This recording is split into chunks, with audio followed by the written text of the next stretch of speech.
Bien, bien. Bien le bonjour. Comment allez-vous? Juste le temps de se faire un petit café. J'espère qu'il fait beau chez vous comme chez moi. Je suis très heureux par ce beau temps.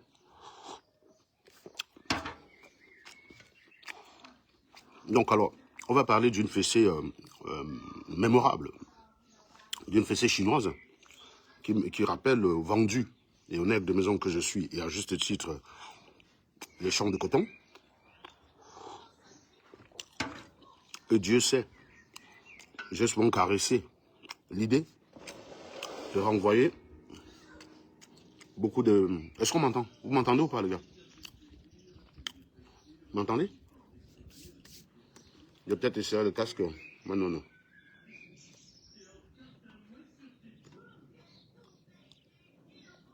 Je vais essayer le casque. Dites-moi, vous m'entendez? Est-ce qu'on m'entend? J'ai l'impression qu'on m'entend pas là. Est-ce qu'on m'entend? Écrivez en commentaire si vous m'entendez, les gars. Moi, je vois pas le signal du micro comme quoi on m'entend, hein. Vous m'entendez ou pas? Bon, je vais vérifier sur mon temps. Est-ce que vous m'entendez?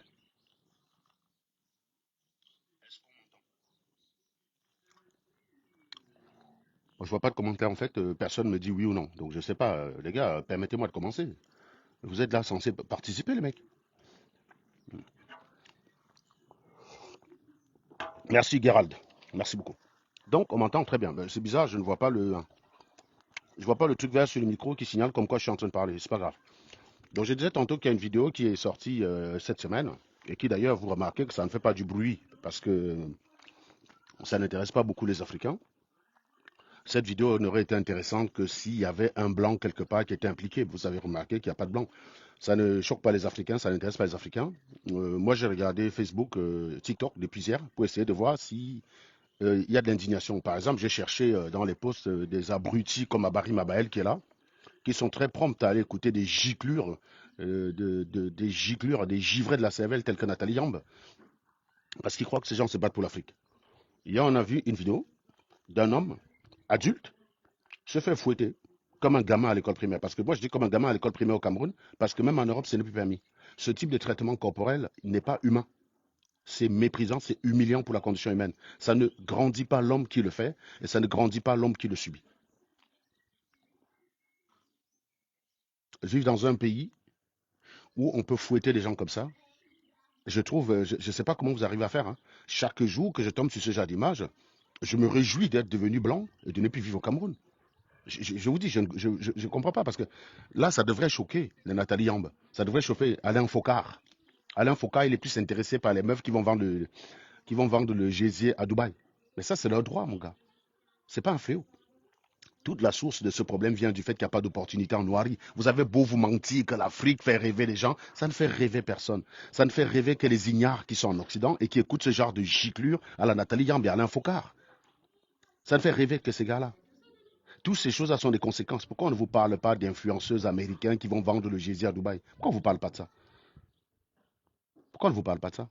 Pourquoi on ne vous parle pas d'influenceuses, je ne sais pas moi, norvégiennes à Dubaï qui vont vendre le piment? Pourquoi on ne vous en parle pas? Pourquoi on ne vous en parle pas des influenceuses sud-africaines? Quand vous avez le minimum, il y a des choses que vous ne faites pas. À chaque fois que je vous ai vu ici, avec violence, agresser et attaquer des filles comme Cynthia Fiangan, je vous ai dit, Cynthia Fiangan, c'est celle qui vous révèle le problème de votre société. Et vous, c'est cachez-moi ce problème que je ne saurais voir. C'est cachez-moi ce problème que je ne saurais voir.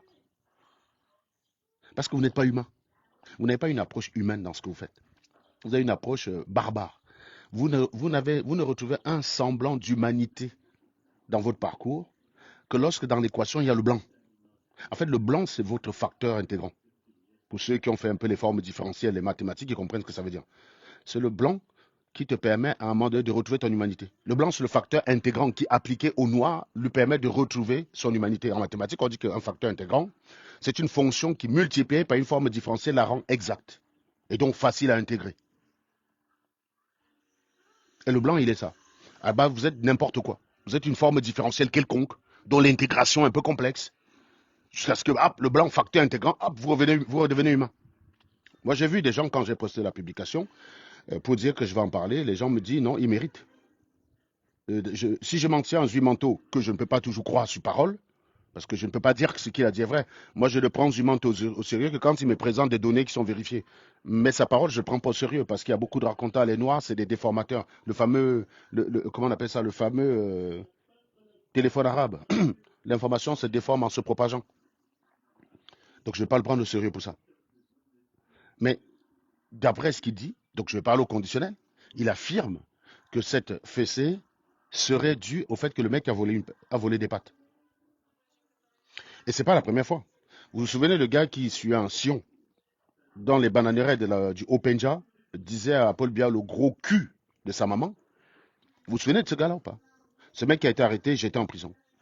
Qu'est-ce qui faisait son désarroi? Qu'est-ce qui faisait sa colère? C'est le fait qu'il estimait que lui, dans cette bananeraie, s'il vole un doigt de plantain, il se fait fouetter, il a eu retenu sur son salaire et il peut être viré. Un doigt de plantain. Il ne comprenait pas comment on arrive à voler des milliards dans ce pays, alors que dans une bananeraie, pour voler un doigt de plantain, c'est compliqué. C'était ça le message du gars. Mais comme vous êtes des gens très légers, le cerveau, il est très souvent en fuite, en balade. Vous avez commencé à être choqué qu'il a insulté le président. C'est quelqu'un qui était dépassé, qui dit, mais Paul Biya, comment ça peut se faire? Vous n'allez quand même pas me dire que le patron de ma bananeraie est beaucoup plus performant que vous pour pour contrôler l'argent du peuple. C'était ça le message de ce gars. Mais vous ne l'avez pas compris comme tel. Beaucoup de gens n'ont pas compris. Ils ont dit, ah, il a insulté la maman du président. Exactement comme le jour où j'avais moi-même dit à Paul Biya le gros cul de sa maman. J'avais récité un certain nombre de faits à côté. J'avais rappelé que je suis toujours du côté de la veuve et de l'orphelin. J'avais rappelé d'ailleurs que c'était un dommage le jour où Paul Biya est né. J'avais rappelé que c'était un dommage le jour où Aïdjo a eu la mauvaise idée de lui léguer le pouvoir. Et j'ai dit un type pareil ne mérite pas d'exister. Et oui, dans une détresse, j'ai dit le gros cul de sa maman. Mais on a retenu que le gros cul de sa maman, on n'a pas retenu tous les problèmes que j'ai énoncés auparavant, parce que la personne de Paul Biya est plus importante que le destin de tous les Camerounais. Et tous les jours, les gens le font. On est en train de modifier une constitution pour mettre un vice-président, pour préparer le cas où Paul Biya peut mourir au pouvoir, parce que Paul Biya est intouchable. On a un homme, on a des institutions qui sont là, qui sont suffisantes. On a un président, il meurt, le président de l'Assemblée nationale, le président du Sénat le remplace. Les institutions sont claires, nettes et précises. Mais comme on sait qu'il y a un flou artistique, au lieu d'avoir demandé au mec de se reposer en 2025, mettre un gars neuf au pouvoir, on l'a reconduit en sachant qu'il n'est pas opérationnel. Et comme on sait qu'il peut lâcher à tout moment en bout de course pour éviter tout problème et tout trouble, eh bien on est obligé de créer le poste de vice-président pour répondre aux besoins de maintenir un homme en place. On a passé le temps à expliquer aux gens que le destin, la vie de Paul Biya est au-dessus de celle de Cameroun. Non, être gouvernant, ce n'est pas être au-dessus des autres. Ce n'est pas d'avoir le pouvoir de décider de droit ou de vie de mort sur les gens. Ce n'est pas ce rôle, c'est pas ça le rôle d'un gouvernant. Un gouvernement, c'est quelqu'un à qui on confie les clés.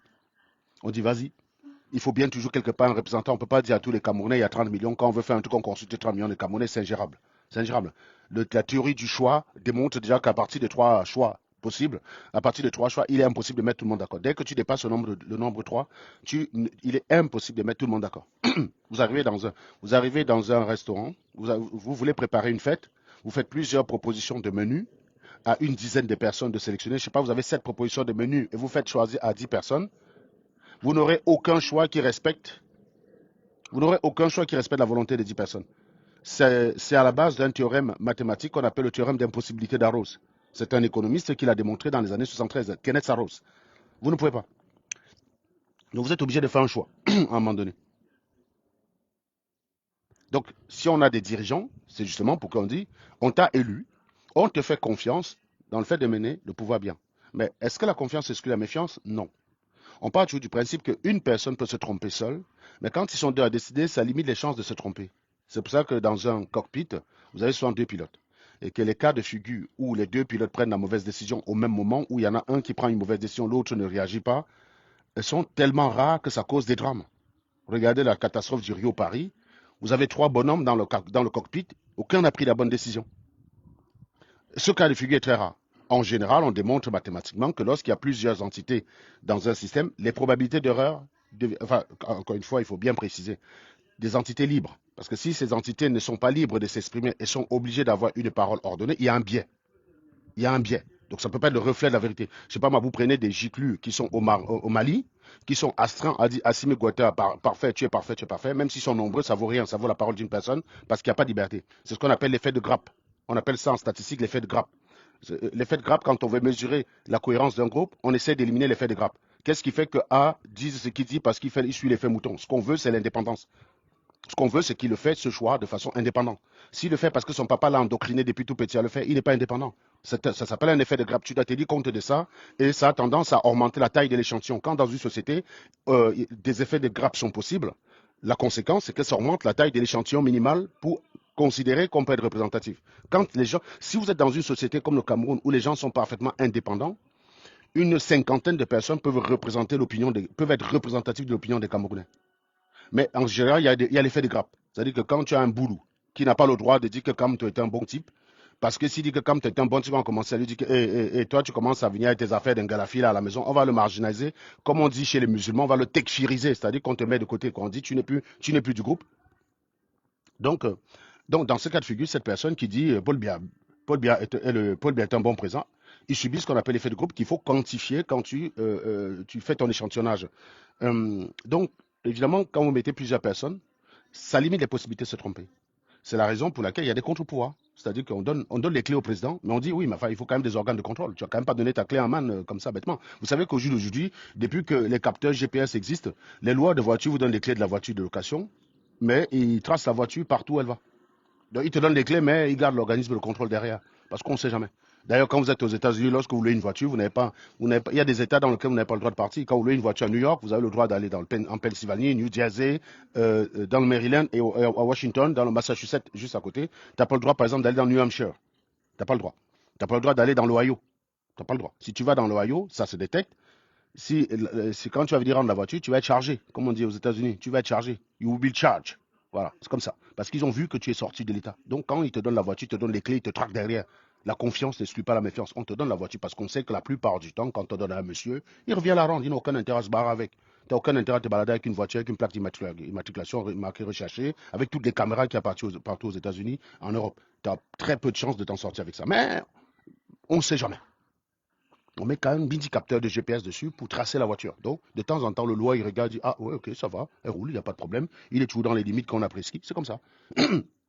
On ne peut pas donner les clés à une personne sans contre-pouvoir. Et c'est justement ça le drame du putsch.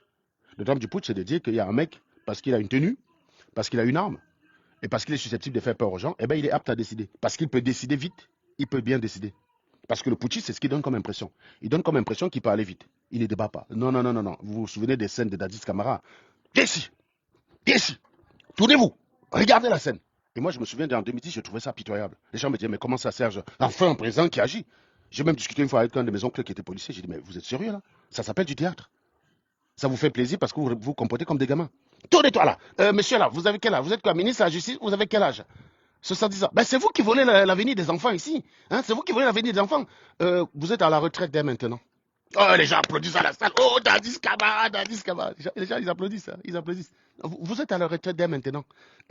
Hein? Voilà. Et toi, viens ici. Pourquoi les tarifs sont si chers? Excusez-vous, monsieur. Excusez-vous. Est-ce que quand tu as parlé, tu as vu, on t'a applaudi? Moi, j'ai parlé, on m'a applaudi. Tu as parlé, on t'a applaudi. Voilà. Et les gars, oh, Dadis fort, Dadis fort, Dadis fort. C'est comme ça que les gars sont débiles. Non, c'est juste un clown, en fait. C'est un gorille, c'est tout. Il ne gouverne pas là. Il fait le pitre. Donc, chez les vrais gens comme nous, ça fait rire. Tu as l'impression de regarder un sketch de Gou. D'ailleurs, il ressemblait pas mal à Gou, le Dadis Camara. Moi, j'avais l'impression de regarder Gou avec une tenue militaire faire un sketch. Ça n'avait pas rien de sérieux. La politique, c'est sérieux, les gars. Gérer un pays, c'est du sérieux. C'est pas du tempérament, c'est pas de réagir pour plaire aux giclures. Quand vous faites ça à quelqu'un qui a fait relation internationale, c'est que le mec, quand se voter, un économiste regarde ça et dit c'est de la merde. Tu es en train de demander aux investisseurs de se barrer. Tu es en train de chasser les investisseurs. Tu es en train de te tirer une balle dans le pied. Tu es en train de prendre le gun comme ça, tu vois. Tu regardes ton pied, tu fais pam, pam. C'est ça que tu es en train de faire, connard. Ça, c'est ce qu'un économiste voit. Ça, c'est ce qu'un ingénieur voit. C'est ce qu'un avocat voit. Mais un vendeur d'eau glacée, oh, Dadis fort, Dadis fort, Dadis fort. Voilà un vrai président. Il a envoyé tu as vu ça? Il a envoyé le ministre de la Justice, là, le vieux, là. Hein? Laurent Essola, qui est vieux, là, qui ne veut pas partir, là. Il a envoyé la retraite directe. Hein? Non, ça, c'est un vrai gars. C'est ça qu'on a besoin. On n'a pas besoin de votre démocratie d'Europe, là. On n'a pas besoin de ça. Jusqu'au jour où on attrape ça. Jusqu'au jour où on arrête son père. Quand on va arrêter son père pour une histoire louche, quand il va aller vouloir plaider, on va dire, quand il va dire, mais quels sont les droits? On va dire, droit là, tu écris droit là comment? Tu écris droit comment avec D-R-O-U-A-T? Tu écris droit comment? Quand il va aller là-bas, le policier va dire, mais droit là, tu écris ça comment? Parce que je vois pas trop là, comment tu écris droit, D-R-O-U-A-T, ou c'est quoi tu me parles de quoi là? Là, il va comprendre que oui, oui, oui, l'expéditif, c'est problématique. L'expéditif, c'est problématique. Ce n'est jamais une bonne chose.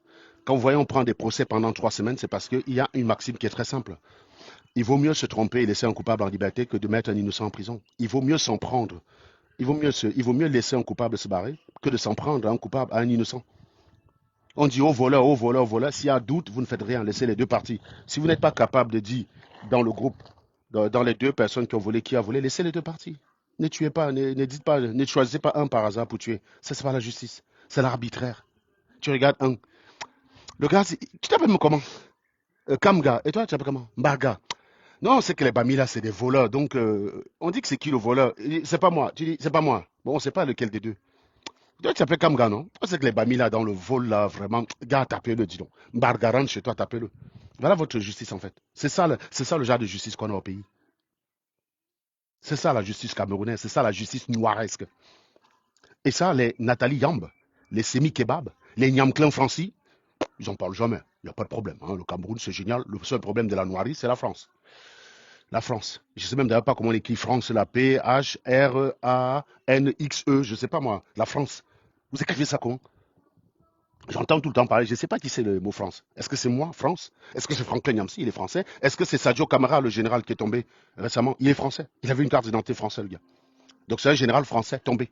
Donc quand vous passez tout le temps à dire les impérialistes, le ministre de la Défense malien, c'était un Français. Ça veut dire que là, il avait gardé son passeport, il n'avait jamais renoncé à son passeport. Ça veut dire que si ça pétait et il avait la possibilité de se barrer avant que ça pète, il serait allé se réfugier à l'ambassade de France. C'est ça que ça veut dire. On est tout le temps, vous pissez dans le cerveau, vous êtes là, vous dansez. Non, il faut comprendre que, logiquement, quand tu es vendeur d'eau glacée, sur la gestion de ton pays, c'est normal que tu ne comprennes rien. Ne te dis pas que parce que tu ne comprends pas, on est en train de te la faire à l'envers. Non, non, non, non. C'est juste que tu n'es pas équipé. Tu es juste con. On ne te fait pas à l'envers, mon gars. Tu comprends juste rien. Rassure-toi, il n'y a pas toujours d'entourloupe. Bon, évidemment, au Cameroun, il y a de l'entourloupe. Hein, voilà, parce qu'ils sont malhonnêtes, pour le coup. Et ça, pour le coup, il faut regarder les personnes qui sont capables d'analyser. C'est eux qu'il faut voir. Mais toi, il ne faut pas te dire que parce qu'un gorille fait ce que tu comprends, ça veut dire que c'est ce qu'il faut faire. Non, non, le gorille a compris que la plupart de comment dire, la majorité, la majeure partie de la population, c'est des neuneux de ton espèce. Donc, gorille comprend ça. Donc, gorille fait tout pour faire plaisir à neuneux comme toi. C'est juste ça, en fait. C'est pas ce qu'il fait bien. Quand tu arrives, tu dis, nous rompons unilatéralement les accords coloniaux. Oui, mais montre d'abord les accords coloniaux. Il y a zéro accord coloniaux. Ah, la France nous pille parce que vous savez qu'ils vont jamais aller regarder les carnets que vous-même vous publiez. Allez regarder ce que Tiani lui-même publie. Quand Tiani publie, il démontre que la France, en 50 ans, a acheté l'uranium au-dessus du marché, mais il ne dit jamais ça à sa population. Parce que ce n'est pas populaire. Lui, sa légitimité, ça se confond dessus l'anti-France. S'il vient dire que non, ben finalement, les gars, je suis désolé, je vous ai raconté des cracks. La France se paye très bien l'uranium ici. Les gens vont dire qu'il est vendu, on va le faire démissionner. Parce que ceux qui disent ça, là, ceux qui croient que la France est pire, ils n'en ont rien à foutre des données. C'est une pensée qui est comme ça nette, qui va survivre à toute preuve contraire qui va être présentée. Présenter n'importe quelle preuve contraire, la pensée va résister à ça. Parce que ce n'est pas ça, les faits ne les intéressent pas. Donc si Tiani commence à dire là que non, désolé, oui, les documents que je publie sont vrais, la France a toujours payé l'uranium de façon réglo et même au-dessus du prix de marché. Et les gars vont dire, mais tu as commencé à vendre là. Tu as pris l'argent des Français. Pourquoi tu peux nous dire ça? Comment tu peux nous dire ça? Parce que le mec, c'est pas intéressant que ce soit la vérité. Hein. Ça va être simplement, comment tu peux nous dire ça? Comment tu oses après, avec tout le soutien qu'on t'a apporté, Tiani, comment tu peux venir nous dire ça là maintenant? C'est ça que tu vas entendre. Mais ils vont pas te parler de faire. Hein. Ils vont pas dire, bah, attends, c'est vrai ce que tu dis là? Non, non, non. Ça va être le comment. Comment oses-tu? Comment oses-tu nous dire ça? Comment peux-tu, après tout le soutien, après tous les marches qu'on a fait, après tous les panels qu'on a fait sur TikTok pour aller insulter les gens, après tout ça, comment peux-tu venir nous dire aujourd'hui que la France a acheté l'uranium au bon prix? Non, tu peux pas dire ça, tu peux pas dire ça. Vous vous souvenez pas de Marlène Mvoutou? Marlène Mvoutou, sur sa page, quand les gars allaient lui montrer mon nom sur les sites français, comme quoi j'étais un G, ah non, même si on me dit quoi, même si on me dit quoi, alors on n'est pas ingénieur, même si on me dit quoi, même si on me dit quoi, alors on n'est pas ingénieur. Voilà. Comme si la vérité dépendait de votre bon vouloir. Donc vous avez à peu près un système judiciaire que vous méritez. Bon, maintenant ce matin, quand je vous dis, je suis allé regarder sur Internet pour voir si la vidéo publiée par Zumanto faisait réagir. Je ne vous cache pas qu'il n'y avait aucune chance que ça vous fasse réagir. J'aurais été surpris. J'aurais été surpris si je voyais les Camerounais choqués. Parce que ce que le Chinois fait au Cameroun, il fait juste ce que vous faites tous les jours en plus propre. Partons de l'hypothèse. Donc pour mon analyse, je vais partir hypothétiquement du fait que Nzuimanto dise vrai. Parce que je vous ai dit, les gens comme les Nzuimanto, les Valsero et les Rémi Ngonambon, je ne fais confiance à leurs propos que lorsque ceux-ci sont sourcés et vérifiables. Quand Nzuimanto publie les résultats électoraux, sa crédibilité, je m'en fous. Ce qui m'intéresse, c'est qu'est-ce que ces données sont vraies ou pas. Et la plupart du temps, elles étaient, et personne n'est jamais venu apporter la preuve contraire. Donc il n'y a pas de raison à ce moment-là de dire Zumanto a l'habitude de dire des bêtises. Là-dessus, je vais rejeter les données. C'est un idiot, c'est être idiot que de faire ça. Même Abari Mabarel qui est là en commentaire, qui est une giclure de la pire espèce. Mais je sais pas moi, vous voyez, il fait beau là. S'il vient là avec son thermomètre, il met là, il me dit Serge, j'ai fait 23 degrés, je ne vais pas dire tu manques parce que tu soutiens Nathalie Yamb. Ça n'a aucun sens. Maintenant, si je me dis que c'est la France qui a tué Mitterrand, je vais lui demander les preuves. Où sont les preuves? Tu as vu où là où est l'ordre de tuer Mitterrand? Où est l'ordre de tuer Sankara de Mitterrand? Où est l'ordre de Mitterrand de tuer Sankara? C'est où l'ordre? Je vais lui demander des preuves. Mais il me montre un thermomètre, il fait 20 degrés, je regarde, il fait 20 degrés, je tape sur mon smartphone, je vois 20 degrés. Je ne veux pas dire tu mens parce que tu soutiens Nathalie Yamb. C'est débile. Même ma mère Kamer sait lire un thermomètre. Même ma mère Kamer sait lire l'heure. Si je dis quelle heure, il me dit, il me dit là, il est 12h25. Je ne vais pas dire tu mens parce que tu t'appelles la mère Kamer. C'est débile. Je ne vais pas commencer. Si Adolphe Hilter, si Adolphe Hilter vient ici et dit là, il fait beau, Serge, je ne vais pas dire c'est faux parce qu'il s'appelle Hilter. Et que le risque, c'est que si je suis d'accord avec Hilter, on m'associe à un Zina. Non. S'il fait beau, il fait beau. Si j'ai une démonstration mathématique qui est faite par Marc Dutroux, ce pédophile, l'un des pires criminels que l'Europe ait connu. Si ce pédophile a fait une bonne démonstration, je ne sais pas, je lui donne un problème de mesure et d'intégration, il arrive à appliquer tous les théorèmes qui font bien le lemme de Fatou, théorème de la convergence monotone, théorème de la convergence dominée, il fait la démonstration, blablabla, blablabla, il mouline ça, il me donne un résultat qui est palpable. Je vais l'accepter. Si c'est Platini qui vient à côté, il fait n'importe quoi, je vais dire c'est faux. Même si c'est Marc Dutroux. Ça, c'est quelque chose que vous n'arrivez pas à cerner. Quand vous êtes parfois dans mes lives, vous vous dites ah, mais non, c'est Serge, il ne peut que dire des conneries. Et quand vous allez chez Franklin Yamsi, ah bon, non, c'est Franklin, il ne peut que dire des vérités. Avec cette méthodologie, vous êtes capable de gober tout, vous n'êtes pas différent d'une chèvre. Vous broutez là où on vous a attaché. Comme on vous a attaché dans le panafricanisme, vous broutez à cet endroit-là. Vous n'allez pas loin, vous n'allez pas loin. Moi, quand j'ai envie de manger, je sélectionne un restaurant, je me déplace. Tu vois, je choisis. Je peux être d'accord avec Valsero sur une certaine vidéo. Par exemple, la vidéo de Valsero sur Kémy Seba, j'ai adoré. J'ai adoré la vidéo de Valsero, puisque même une montre cassée, de temps en temps, peut donner la bonne heure. Là, il faisait une analyse objective de la différence qu'il y a entre un activiste africain et un activiste africain qui lui a un passeport français et qui est protégé par le passeport français et qui joue les plus courageux. Oui, Kémy Seba ne peut pas être arrêté au Cameroun parce qu'il dit Paul Biya doit partir. Cette phrase-là n'est pas répréhensible au regard de la loi camerounaise. Tu ne peux pas justifier face à un consul français que tu détiens un ressortissant français parce qu'il a dit ça. Tu ne peux pas arrêter Kémy Seba, tu donnes 20 ans de prison au Cameroun parce qu'il a déchiré un billet de 20 000 francs, de 10 000 francs, pardon. Tu ne peux pas. Parce que ce n'est pas ce qui est prescrit dans le code pénal. Peut-être qu'il y a une peine, hein, c'est une peine légère. Et tu es obligé de l'appliquer ça. Si c'est 3 jours de détention, c'est 3 jours de détention. Si c'est une amende, c'est une amende. Tu ne peux pas l'arrêter, tu le mets en contingui pour un truc pour lequel il risque une amende. C'est pour ça que Kémy Seba pouvait faire le beau, le mariole dans la plupart des pays francophones. Il était protégé par le passeport français. Maintenant qu'il n'a plus ce passeport français, bah, c'est plus la même histoire, mon gars. Dites encore à Kémy Seba d'aller au Sénégal brûler un billet, on va voir. Dites-lui d'aller brûler un billet. Allez, dites-lui.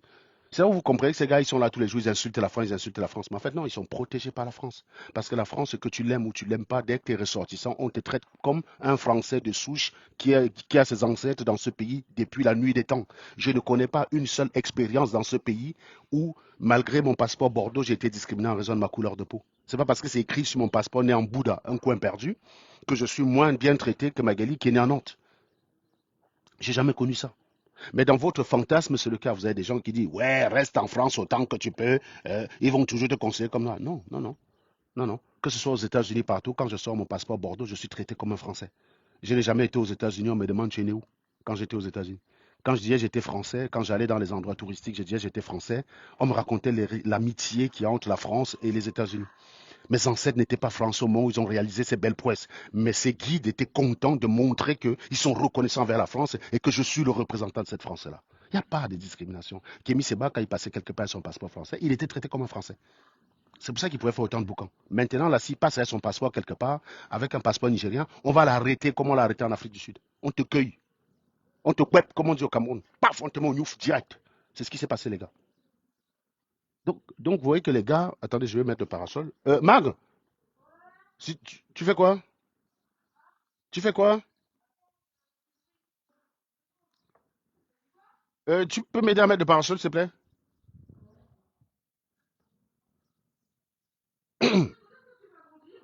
Bah, si je touche, je casse après, tu vas m'accuser. Donc, fais-le. Bah, oui, je vais pas la prendre maintenant. Fais-le maintenant, s'il te plaît. Dès que je vais toucher, ça va se casser, tu vas commencer à me gronder.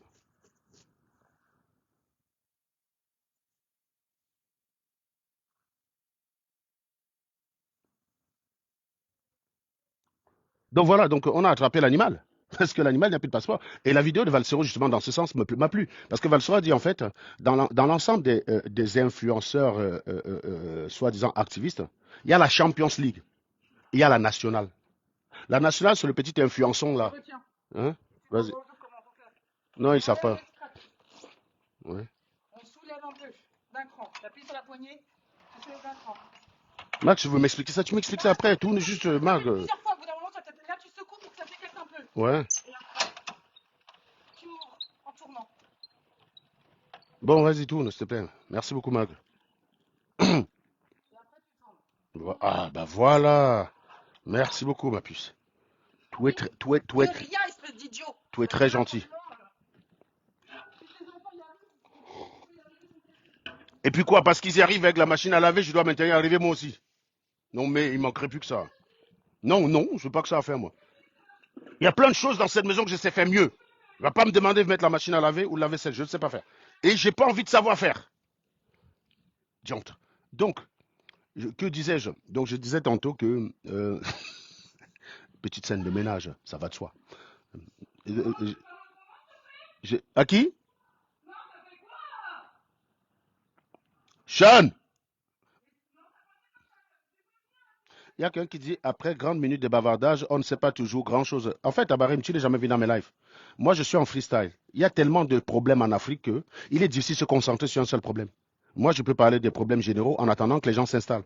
Si j'avais parlé du problème dès le départ, il y aurait eu 15 personnes. Tu comprends ça ou pas, Abarim? Tu dis après 30 minutes de bavardage inutile. Si ce bavardage que j'ai fait au départ était inutile pour toi, tu peux le dire, je te bloque direct. C'est pas parce que tu es là, c'est pas parce que tu es tagué dans une vidéo que ça veut dire que tu es indispensable. Mais live, je parle de tous les problèmes. Est-ce que ce que j'ai parlé, c'est les problèmes qui concernent l'Afrique, oui ou non? Oui. Je n'ai pas raconté ma vie. Je ne vous ai pas parlé je vous ai pas décrit le café que je suis en train de boire, ou vous parlez du fait que j'adore ce type de gâteau qu'on appelle les tourteaux. Tu vois? Non, non, je ne suis pas en train de parler de ça. Les problèmes dont je parle, c'est les problèmes de l'Afrique, espèce de crétin. Tu voulais que je commence un problème quand il y a 15 personnes? Partagez le live. Quand vous atteignez un certain nombre, on parle du problème. Il y a quelqu'un qui dit, donc ta femme te gronde, tu nous insultes ici pourtant. Mais les gars, ah, mais peut-être tu ne sais pas, Moustapha. Ah, mais moi je suis plus fort que tous les Camerounais, mais je suis plus faible que ma femme. Hein. Ah, ça, peut-être tu ne le savais pas. Eh, attends, je t'explique, Moustapha. Tu veux que je prenne la caméra, je tourne un peu chez moi, je te montre où je dépose souvent ma paire de couilles quand je rentre? Tu vas voir très vite. Hein. Ah non, non, non, non, non, moi je ne suis pas fort devant ma femme, je te dis tout de suite. Hein. Ah ça, non, non, non, non, ma femme, elle est plus forte que moi. Il y a plein de choses dans cette maison qu'elle maîtrise que je ne sais pas faire. Elle ne me demande pas d'aller mettre la machine à laver, je ne sais pas faire. Elle me demande pas de mettre de la vaisselle, je ne sais pas faire, je sais pas faire. Même allumer le gaz, je ne sais pas faire. Donc là, je voulais allumer, faire son machin, là, son parasol, parce que très souvent, quand je touche un truc, ça finit cassé. J'ai pas envie de me faire gronder parce que j'ai cassé, parce que même si c'est moi qui rapporte le plus de poignets, on va quand même m'insulter au lieu d'acheter un autre. Parce que moi, ça se casse, j'ai pas de problème, on achète un autre. Mais c'est pas trop la philosophie de Magali. Elle va me fumer quand même. Donc, comme je ne veux pas casser son parasol, qu'elle aime bien, je lui demande de mettre en marche. Et elle me gronde en disant que je ne sais pas faire. Voilà. Tu sais tout maintenant, Mustapha. Tu sais que je suis faible devant ma femme. Mais par contre, devant toi, je suis très fort, Mustapha. C'est la seule chose qui compte pour moi. Parce être plus fort que ma femme, je te garantis, ça ne m'intéresse pas. Je suis même plus faible que mes filles. Tu verrais parfois comment ma fille me gronde en live ici. Tu serais le premier surpris. Hein. Je parle de celle qui a 14 ans. Hein. Quand je lui fais un commentaire qu'elle ne va pas apprécier, elle va me gronder. Donc je suis plus faible devant ma fille, je suis plus faible devant ma femme, mais étrangement, je suis beaucoup plus fort que vous. Je suis très fort devant vous. Parce que les giclus, c'est... Voilà, c'est comme ça. Je veux dire, il y a le sommet de la chaîne alimentaire. Au sommet de la chaîne alimentaire, tu as Magali. Donc Magali, elle peut me dévorer. Mais moi, tout ce qui est en bas, je peux dévorer, les gars. Il y a quelqu'un qui dit, je ne sais pas pourquoi chaque fois j'essaie de me connecter, je suis bloqué. I don't really know why. Mais tu es dans mon live, tu dis que tu es bloqué. Comment faire, Goro? Je ne comprends pas ton truc. Donc je disais, monsieur Abarim, si tu te fais chier, tu peux te casser, je peux te bloquer en fait. Moi, je parle des problèmes de l'Afrique. Parfois, je me mets en live pour parler d'un problème de violence. Je me retrouve en train de faire 3 heures de mathématiques avec 350 personnes sur TikTok. Ça ne les ennuie pas. Si tu es ennuyé, casse-toi, crétin. Je dis parfois, je me mets en live pour parler d'un problème général. Un mec vient, il me lance sur les mathématiques. Je me retrouve en train de parler 3 heures de mesure et intégration. Je me retrouve en train de parler 3 heures de géométrie différentielle, de topologie des variétés différentielles. Je me retrouve 3 heures en train de parler de ça. C'est ma passion. Je suis en roue libre dès que je commence un de ces sujets-là. Je ne m'arrête pas. C'est ma passion. C'est comme ça. Comme on disait quand on était petit, ça coule dans les veines. Faut pas me chercher de ce côté-là. Mais quand je parle d'un sujet, je peux partir en freestyle sur plein de problèmes. Le problème de l'Afrique n'est pas unique. Ça vient de plusieurs choses. Tout à l'heure, là, tu défends les putschistes. Ce que tu as vu là avec la vidéo du chinois, ça vient toujours de la mentalité de soutenir les putschistes, de soutenir l'arbitraire, de soutenir l'instantané. Ça ne vient pas de la mentalité de défendre les institutions. Le Camerounais ne sait pas ce qu'on appelle faire la justice. Vous croyez que le chinois, il a fait quoi? Les gens qui sont choqués par ça, mais les gars, je suis désolé, vous êtes des sombres hypocrites. On brûle des voleurs au Cameroun. Je répète, les gars, au Cameroun, vous volez, vous êtes arrêtés, on vous met le pneu autour du cou et on allume. Le chinois, il arrive au Cameroun, il voit quoi? Est-ce qu'il voit que quand une personne est volée, on le traduit en justice? Non. Il remarque que quand une personne est volée, parce que les Chinois se mélangent très souvent dans la foule, le français encore ne va pas à ce niveau-là. Vous n'avez pas de français qui fait fouetter les gens d'abord, parce que, un, il y a le poids de l'histoire, ça ne sera pas interprété de la même manière, et de deux, le français, il ne se mélange pas trop dans la foule. Le français, quand il arrive en Afrique, il arrive avec sa mentalité européenne. Il réfléchit institution. Tu m'as volé, une plainte sera déposée, tu es mis à pied pendant 3 jours, blablabla, voilà la procédure du français. C'est ce qu'il va faire. Le chinois, il se mélange un peu trop avec vous. Il est très sur vous, il vient manger au bénitariat. Il y a les chinoises qui font le bénitariat. Vous avez vu une française quand fait le BH au Cameroun? Vous avez vu une française faire le BH quand au Cameroun? Moi, j'ai vu des chinois qui faisaient le tarot Bami. J'ai des chinois qui font le tarot en noirie, les gars. Le chinois, il est mélangé avec vous. Alors, qu'est-ce qu'il voit quand vous attrapez un voleur? Il voit quand vous attrapez un voleur, vous le tabassez. Vous voulez que le chinois, il arrive au Cameroun, il se mélange à vous. Il voit quand tu arrêtes un voleur, on dit au voleur, tout le monde le tabasse. Et il dit non, non, non, non, non, c'est pas bien. Il faut aller au tribunal. Non, non. Le chinois, il est très, très adaptable. Quand le chinois arrive en France, il respecte la loi. Un chinois ne ferait jamais ça en France. Parce qu'en France, il y a la règle, il y a la loi. Le chinois va dire je porte plainte. Il va dire je vais porter plainte. Il ne va pas la ramener. D'ailleurs, en France, on considère qu'ils ont des petites bites. Vous dites que je suis kikinette, n'est-ce pas? Non, eux, en fait, c'est des kikinettes réputés. Donc, c'est pour ça que vous ne les entendez pas en France. Ils la ramènent moins en France. Mais quand ils arrivent en noir, ils sont à l'aise. Parce qu'eux, ils arrivent avec des capitaux, ce qui n'est pas le cas. Les Chinois qui viennent en France, ils viennent souvent se chercher. Donc, ils la ramènent moins. Ils ne viennent pas en position de celui qui vient avec quelque chose. Mais quand il vient en noirie, il vient avec quelque chose. Il a quelque chose à te vendre. Il a quelque chose dont tu as besoin.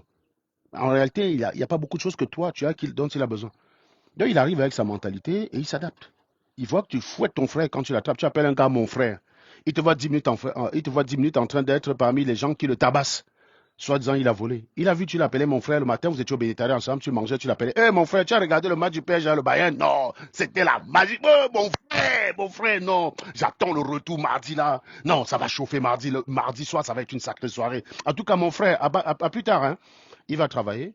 Le même gars, il apprend quand il sort là, il voit, oh, dit, au voleur, au voleur. Le même gars qui l'appelait mon frère au bénétariat le matin, hop, il est en train de le tabasser. Ça, le chinois, il voit, mon gars. Le chinois, il voit. Je vous ai dit, vos PB de la noirie, je ne les analyse jamais comme vous. Parce que vous faites des analyses séparées. Vous pensez que les problèmes ne sont pas liés. Vous prenez les problèmes indépendamment. Vous croyez qu'il n'y a pas de lien entre les deux.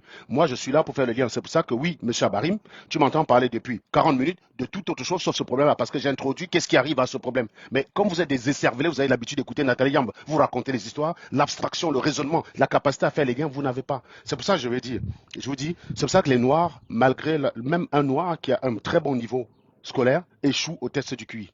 Parce que le test du QI, c'est faire les liens. C'est faire les enchaînements, les connexions. C'est faire les connexions. C'est voir deux événements qui sont là, essayer de faire la connexion entre les deux. Chose que vous n'arrivez pas à faire.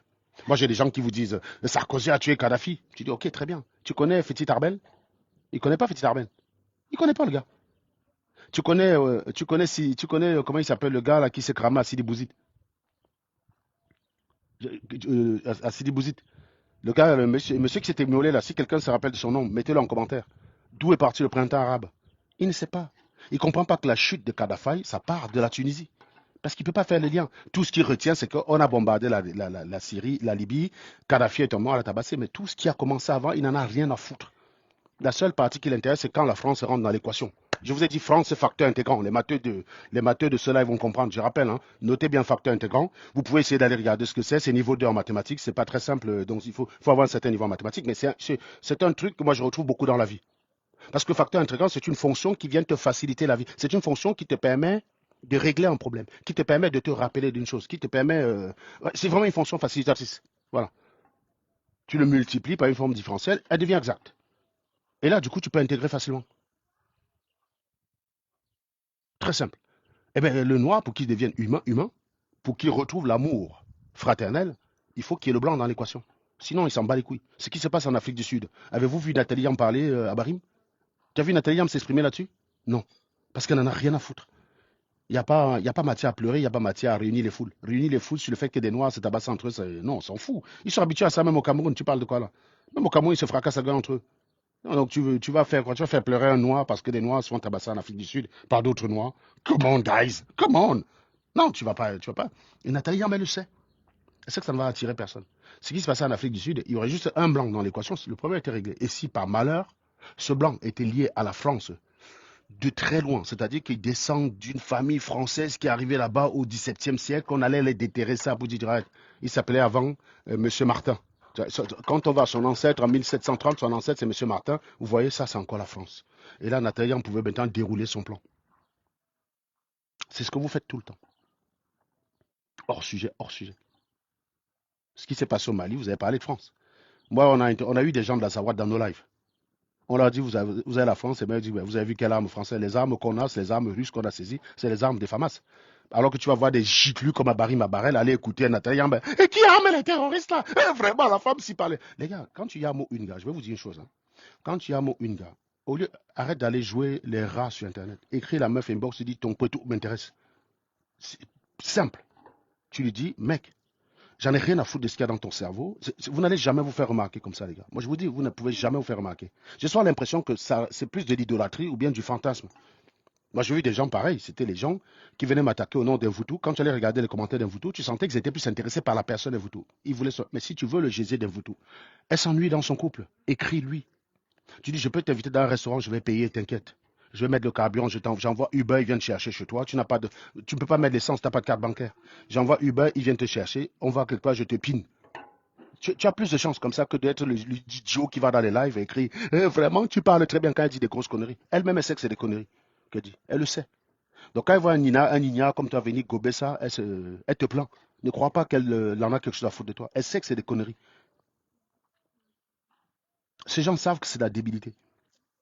Mais vous êtes là tout le temps, c'est de l'idiotie. Non, quand une meuf t'intéresse, écris-lui, tu dis, mon gars, ton couetou m'intéresse. Il faut être cash, mon gars. Tu as plus de chance, mon ami. Tu as plus de chance. Ne croyez pas que pour verber une nana, il faut prendre des formalités. Moi-même, quand j'étais au lycée, j'étais hyper direct. Hein. J'étais celui qui me prenait le moins de râteau. J'étais direct. Jamais dragué le Jésus avec l'argent, parce que j'en avais pas déjà pour commencer. J'étais direct. Jamais été celui qui veut impressionner une gars avec l'argent. Quand c'était l'anniversaire d'une gars, je l'amène chez le boutiquier qui vend les biscuits. J'ai dit, serre-toi dans la limite de 200. Alors que tu avais des gars qui disaient à l'anga, serre-toi. Ils serraient les fesses pour dire, pourvu que l'anga soit raisonnable. Et moi, j'ai combien dans mon père de fait l'asier 2000. Il me reste encore toute la semaine. Pourvu que l'anga ne prenne pas les trucs de 2000. Il sait, il a pas peur. Mon gars, j'en avais rien à foutre de ça. Madame, c'est votre anniversaire. Servez-vous là dans la limite de 200 francs, s'il vous plaît. Terminé. Si tu me barres à cause de ça, c'est que tu n'es pas fait pour moi, mon gars. Tu veux que je foute quoi avec toi? C'est ça que les gens n'ont pas compris. Si tu me barres pour ça, qu'est-ce que tu veux que je foute avec toi? J'ai pas besoin de ça. Donc, vous êtes des personnes. Moi, j'étais très direct. Moi, j'ai connu l'époque où les gars récitaient les poèmes. J'ai essayé de faire ça une fois, c'est-à-dire réciter ce que je vais aller dire à une gars. Je me suis tellement senti ridicule que moi, quand j'arrivais, je me souviens même ma drague la plus rapide. Je viens, je vois une, je viens, je vois une meuf. La meuf, c'était une nana qui avait l'habitude d'être pris au lycée. C'était une nana qui avait un peu une sorte de... On va dire, elle avait une aura. Donc, les hommes, pour la parler, faisaient trop gaffe pour aller la voir, machin bidule. Et donc, je me suis dit que si tu es trop formel et tu te prends un râteau, le râteau n'est que trop beau. Ça a tenu. Imaginez. Vous faites une frappe enroulée, le gardien ne plonge pas. On dit, allez, beau but. Vous faites une frappe enroulée, le gardien plonge, le but rentre quand même. On dit, somptueux but. Le gardien participe à la beauté du but. Donc, quand tu fais trop, tu fais le bon poème et tout ça, bah, tu te prends un râteau. En fait, tu participes à l'intensification du râteau que tu vas prendre. Je ne sais pas si tu comprends ce que je veux dire. Le râteau, il est plus intense parce que tu as mis trop d'efforts là-dedans. Et donc, moi, je ne voulais pas faire ça. Donc, je me souviens, le Gézé, là, le jour où je suis go speak, je lui dis, écoute, je t'aime, positif ou négatif. Je commençais à faire les 100 pas. La meuf était interloquée. La meuf était interloquée, elle ne comprenait pas ce qui vient de lui arriver. Je reviens, donc je fais les 100 pas sur la véranda de la classe, de la salle de classe comme ça. J'ai dit positif ou négatif. Elle ne savait pas quoi répondre. Elle m'a dit, il faut que je réfléchisse. J'ai dit, bah non, tu réfléchis quoi? Elle m'a dit, non, non, il faut que je réfléchisse. Et là, donc, j'ai dit, ok, pas de problème. Le lendemain, quand je suis allé la voir, elle me dit, on m'a jamais parlé comme ça. Je dis, pourquoi? Je dis, écoute, est-ce que ce que je t'ai dit était clair ou pas? Elle me dit, oui. Est-ce que c'était entendable? Oui. Est-ce qu'il y avait tout ce qui était, est-ce qu'il y avait tous les éléments d'appréciation à l'intérieur? Elle me dit, oui. J'ai dit, voilà. Pourquoi il aurait fallu que j'en dise plus? Il avait fait le fait de tomber direct, voilà. Donc c'est pour vous dire que ne croyez pas qu'il faut trop faire pour avoir le Jésus. Moi, je ne faisais pas ce genre d'effort. J'ai jamais envoyé de poème à un Jésus. J'ai jamais dragué une gars avec les poèmes. J'ai connu les gars qui récitaient, mon gars. Ils récitaient, tu dis non, je vais aller, tes lèvres sulfureuses sur la tangente de mon sinus, ce genre de débilité à 2 balles, quoi. Et pour se prendre des râteaux, parce que c'est nul, c'est pas naturel. Les filles ne sont pas débiles. Celui qui fait ça, c'est celui qui croit que l'anglais est bête. Je vous dis sincèrement, je ne connais pas un ami qui a appâté une nana avec cette technique. Mais je ne sais pas, comme chez vous, c'est comme la sorcellerie, c'est comme le panafricanisme, ces croyances, c'est suranné. C'est-à-dire que plus c'est faux, plus ça dure. Plus le débat débile sur le franc CFA est faux, plus il dure. Plus une méthode est foireuse en noirie, plus c'est dur. Je ne comprends pas que. J'espère que les jeunes d'aujourd'hui ne font pas ça, parce que bon, moi j'ai 44 balais, moi je vous parle de ma jeunesse dans les années 90. Voilà. J'espère que les jeunes, ils ont compris. Je vous dis, les meufs ne sont pas débiles. Et en plus, les meufs de l'époque lisaient pas mal de livres, hein. C'était les meufs qui lisaient les Harlequins, qui lisaient les Sas et ce genre de choses. Tu avais lu sortir ce genre de bêtises. Mec, c'est ridicule. Je ne connais pas un seul gars qui ait chopé le Jésus avec ça, dans mon entourage. Mais pourtant, ils le faisaient tous.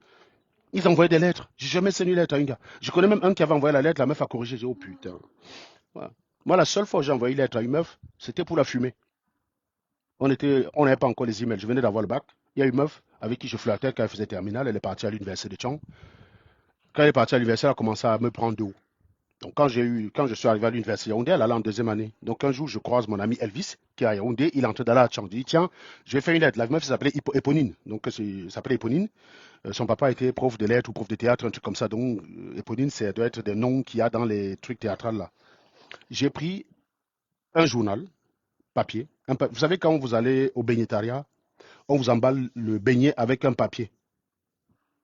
Voilà, j'ai pris un papier que j'avais enlevé les beignets dessus. Je lui ai écrit la lettre dessus. J'ai plié, j'ai mis dans l'enveloppe. J'ai donné à Hervé, ça l'a traumatisé là.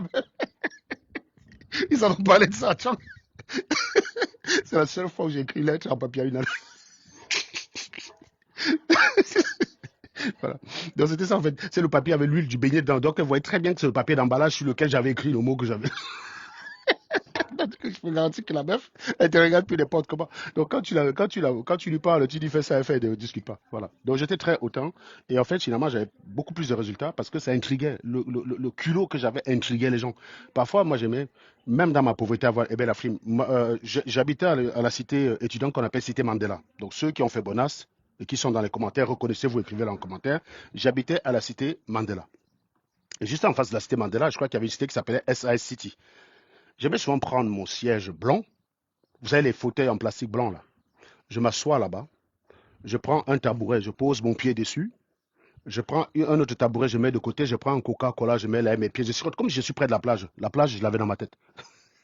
Tu vois, vous voyez un peu mon jardin. Un peu comme ma terrasse là derrière. Bon, c'est pas fini, hein. Vous voyez qu'il y a encore des travaux. La terrasse, là, elle sera mise en fin de semaine. Et puis, bah, j'attends juste que le pisciniste vienne finir. Donc, j'étais un peu presque comme si je suis allongé là le long de ma piscine. Tu vois, j'étais un peu comme si j'étais allongé là.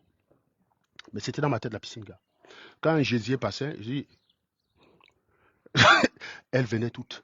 Alors, elles ne venaient pas parce qu'elles étaient tombées. Non, elles venaient parce que ça les intriguait le culot du gars, quoi. Ça les intriguait. Elles disaient, mais c'est qui ce mec? C'est qui ce mec qui s'assoit devant celui qui me dit viens? Donc, elles viennent tout énervées là, genre, elles veulent te parler mal. Tu la prends calmement. Et puis, tu demandes de s'asseoir. Voilà. On peut avoir une discussion. Alors, il faut se calmer, hein. La vie est belle, le temps est beau, regardez, c'est magnifique. Ce temps, est-ce que ce magnifique n'est pas bien? Est-ce que ce temps n'est pas magnifique pour vous? Je vois bien, vous êtes un petit peu fatigué. Et du coup, tu avais toujours un pote qui jouait bien le jeu.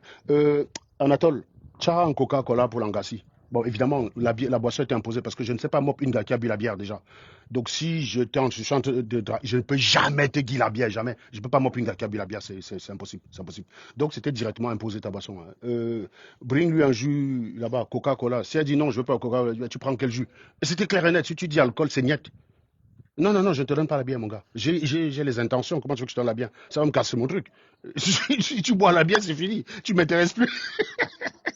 Non, il y a Gotia bien là-bas, tu donnes à Langassi. Et voilà comment après la discussion peut avoir lieu et peut très bien se passer. Alors que l'approche était maladroite. Parfois, la maladresse, rattraper une maladresse que tu as fait au départ, ça te permet d'être plus humain que s'il n'y avait pas eu cette maladresse. Ça montre qu'il n'y a pas d'automatisme derrière. Donc voilà, c'est des petites stratégies pour vous les jeunes qui sont là. Parfois, le culot, c'est important. Et moi, j'ai toujours fonctionné au culot. Et ça m'a toujours bien payé parce que c'est calculé. Hein. C'est pas le culot débile. C'est pas un culot décervelé à la barime à barrel. Non, non, c'est un culot calculé. Désolé de m'écarter un petit peu comme ça pour revenir aux Chinois. Donc je disais que il y a un commentaire là qui m'intéresse peut-être qui dit si les Chinois s'inspirent de la violence qu'inflige Kamenov voilà, cela signifie qu'il est inhumain et violent par essence. Pas du tout. C'est en fait les êtres humains ont parfois une capacité à s'adapter. C'est-à-dire tu serais surpris de voir ce que les gens humains sont capables de faire. En fait, il n'y a pas quelqu'un humain par essence. Moi, je suis humain, je pense. Est-ce que je me suis mis dans des situations où j'ai besoin de tuer l'autre pour exister? Heureusement, quand Dieu m'en préserve, j'ai jamais eu besoin de ce genre de situation. Et quand vous êtes un homme d'affaires, vous ne devez pas être sentimental. Vous vous dites, si je commence à être très humain avec ce genre d'animal, toutes les semaines, il y aura des vols. Étant donné que les plaintes ne peuvent pas tout aboutir, toutes les semaines, il y aura des vols. Est-ce qu'il y a des méthodes plus dissuasives que ça? Tu regardes dans l'arsenal local, tu vois qu'il y a une disposition qui te permet de le faire, tu l'appliques, c'est tout. Ça s'appelle du business, du pragmatisme. Ce signal n'est pas forcément inhumain. Il s'adapte. En fait, vous n'imaginez pas. Vous avez beaucoup de gens qui étaient des gens humanistes. Vous regardez leur texte avant qu'ils ne prennent le pouvoir et vous regardez les horreurs qu'ils ont fait quand ils étaient au pouvoir. Ce n'est pas la même personne. Vous vous souvenez d'un gars qu'on appelle Mobutu Sese Seko Nkunkumbendu Wazambanga. Allez lire ce qu'il écrivait quand il était journaliste. Il était très humain. Moins de 6 ans après, quand il est devenu patron du Congo, il suspendait 3 mecs dans un stade. Il y a bien moins de 6 ans. Il était journaliste. Hein. La formation de base de Mobutu Sese Seko, ce n'est pas militaire. Hein. On l'appelait maréchal Mobutu. Il n'a jamais fait de service militaire walou que chi. Il n'a jamais rien fait de ça. Il a juste été à un moment donné au bon endroit, au bon moment. Il a fini maréchal. Alors qu'il ne sait même pas manier une arme. Je ne crois pas qu'il sache manier une arme. Mais vous avez vu les horreurs qu'il a fait? Il était journaliste, il parlait du droit sous la colonisation. Quand il est devenu président, il suspendait des gens avec qui il n'était pas d'accord. Quand il dit suspendre, ça veut dire on te prend la corde, on te met au cou et tes pieds balancent. Je ne veux pas dire le terme parce que c'est souvent censuré. J'ai tellement l'habitude de TikTok où les termes sont censurés que j'ai commencé moi-même à modérer mon langage. Donc on suspendait les mecs par le cou avec des pieds en l'air. Il a fait ça moins de 6 ans. J'ai dit bien moins de 6 ans. C'est pour ça que quand je voyais souvent les gens dire Cabral, il dit mou. Mais les gars, c'est souvent ce genre de gars qui deviennent violents au pouvoir. Hein. Vous avez vu Kim Jong-un? Quand Kim Jong-un a pris le pouvoir en Corée du Nord, on a dit qu'il était plus modéré que son père. Mon pote, tous les gars, prenez le cortège funéraire là, avec tous les gens qui sont autour de la voiture de Kim Jong-il. La voiture qui porte le cercueil de Kim Jong-il. Ils ont tous été liquéfiés par Kim Jong-un. Le seul survivant sur cette photo-là, c'est Kim Jong-un. Il a liquéfié même son oncle. Il est allé liquéfier même son frère en Thaïlande. Euh, à Taïwan, je crois, je ne sais plus, c'est dans quel pays? Ou en Malaisie. C'est en Malaisie, je crois qu'il a dit. Il a liquéfié son frère même en Malaisie, mon gars. Son propre frère. Celui qui était promis, celui qu'à la base Kim Jong-il prévoyait de mettre successeur. Et comme il a commencé à déconner, Kim Jong-il a déshérité, il a mis Kim Jong-un. Kim Jong-un est parti le liquéfier. Il a envoyé 2 filles aller le liquéfier. Donc faites gaffe aux moumous, les gars. Le pouvoir te transforme les gens, tu n'as pas idée à quel point. Faites gaffe aux gens moumous. Vous dites, je vais mettre le moumou si là, je vais le contrôler. Aïdjo avait le choix entre les Gilbert André Tchungi. Il avait le choix entre les Bello Bouba Maïgari. Il avait le choix. Hein. Il a choisi Paul Biya parce qu'il a cru que c'était un moumou. Finalement, c'est celui qui a eu le plus, c'est celui qui a le plus conservé le pouvoir. Je ne crois pas que n'importe lequel des autres aurait réussi. Je ne crois pas. Donc, faites attention. Le pouvoir peut transformer les gens. Et de même que quand vous êtes homme d'affaires, moi, je dis, Dieu m'en préserve. Je suis très heureux de n'avoir jamais été dans une situation où, pour défendre mes intérêts, je me sens obligé de torturer une personne. Je n'ai jamais été. Je ne suis pas commerçant, je ne suis pas politicien. Je n'ai pas peur d'un opposant. Je n'ai pas des choses à vendre. Voilà. Je n'ai pas besoin d'être sanguinaire. Je sais déjà de base que je suis un bon pigeon. Je suis nul en affaires. Je suis nul en affaires. Et, et puis voilà quoi. Mais encore une fois, ne dites pas que le mec est inhumain par essence. Le mec, il s'adapte. Point. Il s'adapte. Il est là pour protéger ses intérêts. Il faut qu'il soit amoral. C'est Machiavel. Hein. Parce que quand quelqu'un dit ça, c'est parce qu'il n'a pas lu Machiavel. Machiavel explique très bien que le bon dirigeant doit décorréler la morale de la gestion du pouvoir. C'est tout. Ça ne veut pas dire qu'il doit être immoral. Il faut faire la différence entre amoral et immoral. Immoral, ça veut dire que tu n'as aucune morale. Tu es un tu es un piètre personnage, tu es un danger public. C'est ça, immoral. Amoral, ça veut dire que ton action se moque de savoir si c'est moral ou pas moral. Si c'est moral, s'il est moral, comment dire, si dans ton intérêt, il faut agir moralement, ben, tu agis moralement. Et si dans ton intérêt, il faut agir immoralement, tu agis immoralement. C'est ça la différence. Immoral, c'est que par défaut, il est immoral. C'est-à-dire, la morale, il n'en a pas du tout. Mais celui qui est amoral, il a une morale personnelle, mais dans le cadre de son action, il met cette morale-là de côté quand il constate que ce n'est pas intéressant, quand il constate que ce n'est pas pertinent. Par exemple, Machiavel dit que si vous êtes dans un pays où l'élite ou la majeure partie des gens sont des intellectuels, il faut leur donner des conditions de travail, de s'épanouir, parce qu'un intellectuel qui a la liberté de s'épanouir intellectuellement, il ne va pas emmerder le pouvoir. Un scientifique qui a son laboratoire, qui a accès à ses expériences, où il peut faire ses trucs, machin, bidule, ça, mais il n'a pas besoin d'aller emmerder Macron. Tu ne le verras pas aller manifester. Macron, dégage, Macron, il n'a pas que ça à foutre. Ces expériences, je veux dire, un scientifique, vous imaginez pas l'exaltation que les scientifiques, les chercheurs peuvent avoir quand ils découvrent des choses. C'est au-dessus de l'argent. Quand vous entendez que celui qui gagne la médaille Fields a 1 million d'euros, ils ne font pas ça pour le million d'euros. Je vous dis sincèrement, bien sûr que les mathématiciens, ce n'est pas des milliardaires. Donc 1 million d'euros, c'est toujours bien dans son compte que pas du tout. Mais je vous garantis que c'est la dernière des motivations d'un matheux. Quand vous entendez les gars qui travaillent pour résoudre les problèmes du millénaire là, en mathématiques, certes, tu résous le problème ou tu invalides une hypothèse, tu as 1 million. Ce n'est pas le million qui les motive, les gars. C'est l'écriture dans l'histoire. D'ailleurs, il y en a un qu'on appelle Grigory Perelman. Il a démontré la conjecture de Poincaré. Il a refusé l'argent. Donc, vous voyez que ce n'est pas ça du tout.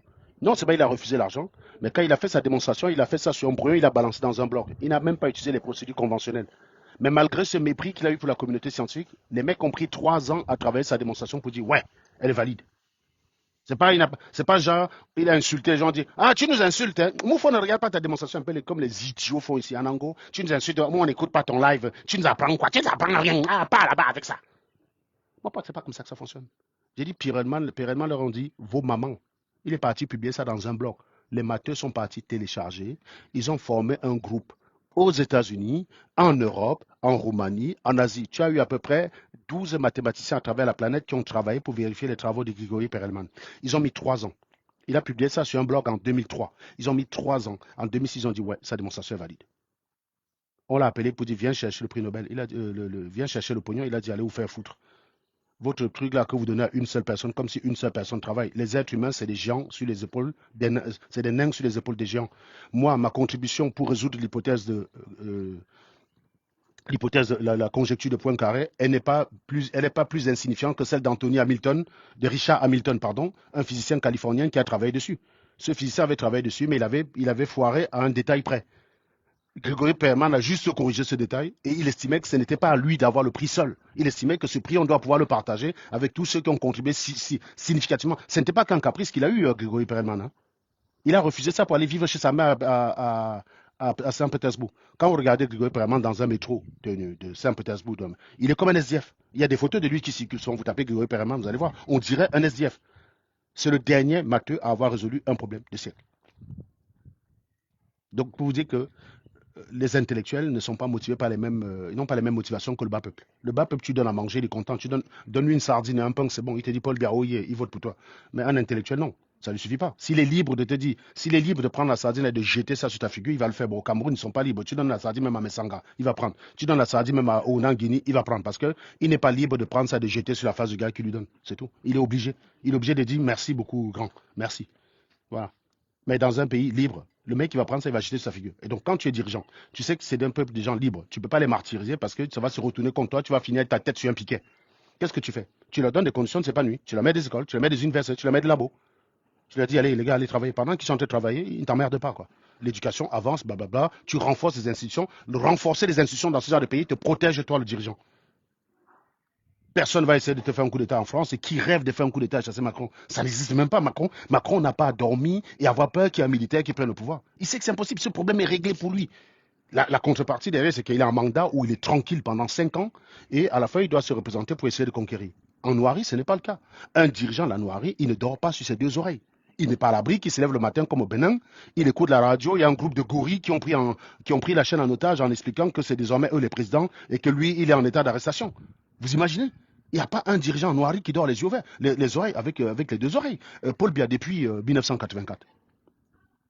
Paul Biya, depuis 1984, ne dort qu'avec une seule oreille. Et depuis qu'il a commencé à être un peu sénile, c'est Chantal Biya qui ne dort qu'avec une seule oreille. Parce que les institutions sont faibles. On a privilégié un homme fort. Donc si demain il y a un mec qui arrive qui est plus fort que Paul Biya, il dégage Paul Biya. Pour l'instant, il n'y en a pas. Mais si quelqu'un arrive là à s'imposer comme l'homme fort de la situation, Paul Biya va finir en culotte. Ou même sans son slip. C'est comme ça. Il n'y a pas de sécurité dans ces endroits-là. Et donc, dans ces endroits, pour durer le plus longtemps, il faut faire peur. Quand tu as une population faible, de trouillards, un adulte qui est capable d'aller montrer ses fesses pour qu'on le fouette. Après, il vient dire que le panafricanisme, machin, bidule. Mon pote, je suis désolé, les gars. Comment tu peux être adulte? On te dit tourne tes fesses ici, tu tournes aussi, tu montres. Parce que tu as trop peur de perdre le boulot. Vous venez souvent sur Internet, vous dites vous êtes un peuple digne, vous êtes un peuple fier. Je préfère vivre, je préfère crever debout, je préfère crever debout que de vivre à genoux. C'est des phrases débiles, vous n'y pensez même pas un seul instant. Vous n'êtes pas un peuple. Les Européens n'ont pas eu besoin de clamer ça. Ils ont conquis la liberté. Dans tous les pays d'Europe, un simple individu peut faire tomber un premier ministre. Et venir à la télé et dire je l'ai fait tomber. Je regardais encore récemment complément d'enquête. Je regardais M. Bourgi expliquer comment il a fait tomber Fillon et comment il essaie de faire tomber Villepin. Si Villepin devient président, Villepin ne va rien lui faire. Villepin ne va rien lui faire. C'est ça le problème en fait. Parce que quand vous êtes dans l'arbitraire, ça donne une situation où vous n'êtes pas en sécurité. La loi du plus fort, c'est de la merde. Même le plus fort n'est pas en sécurité, les gars. La loi du plus fort, c'est pas sécurisant pour tout le monde.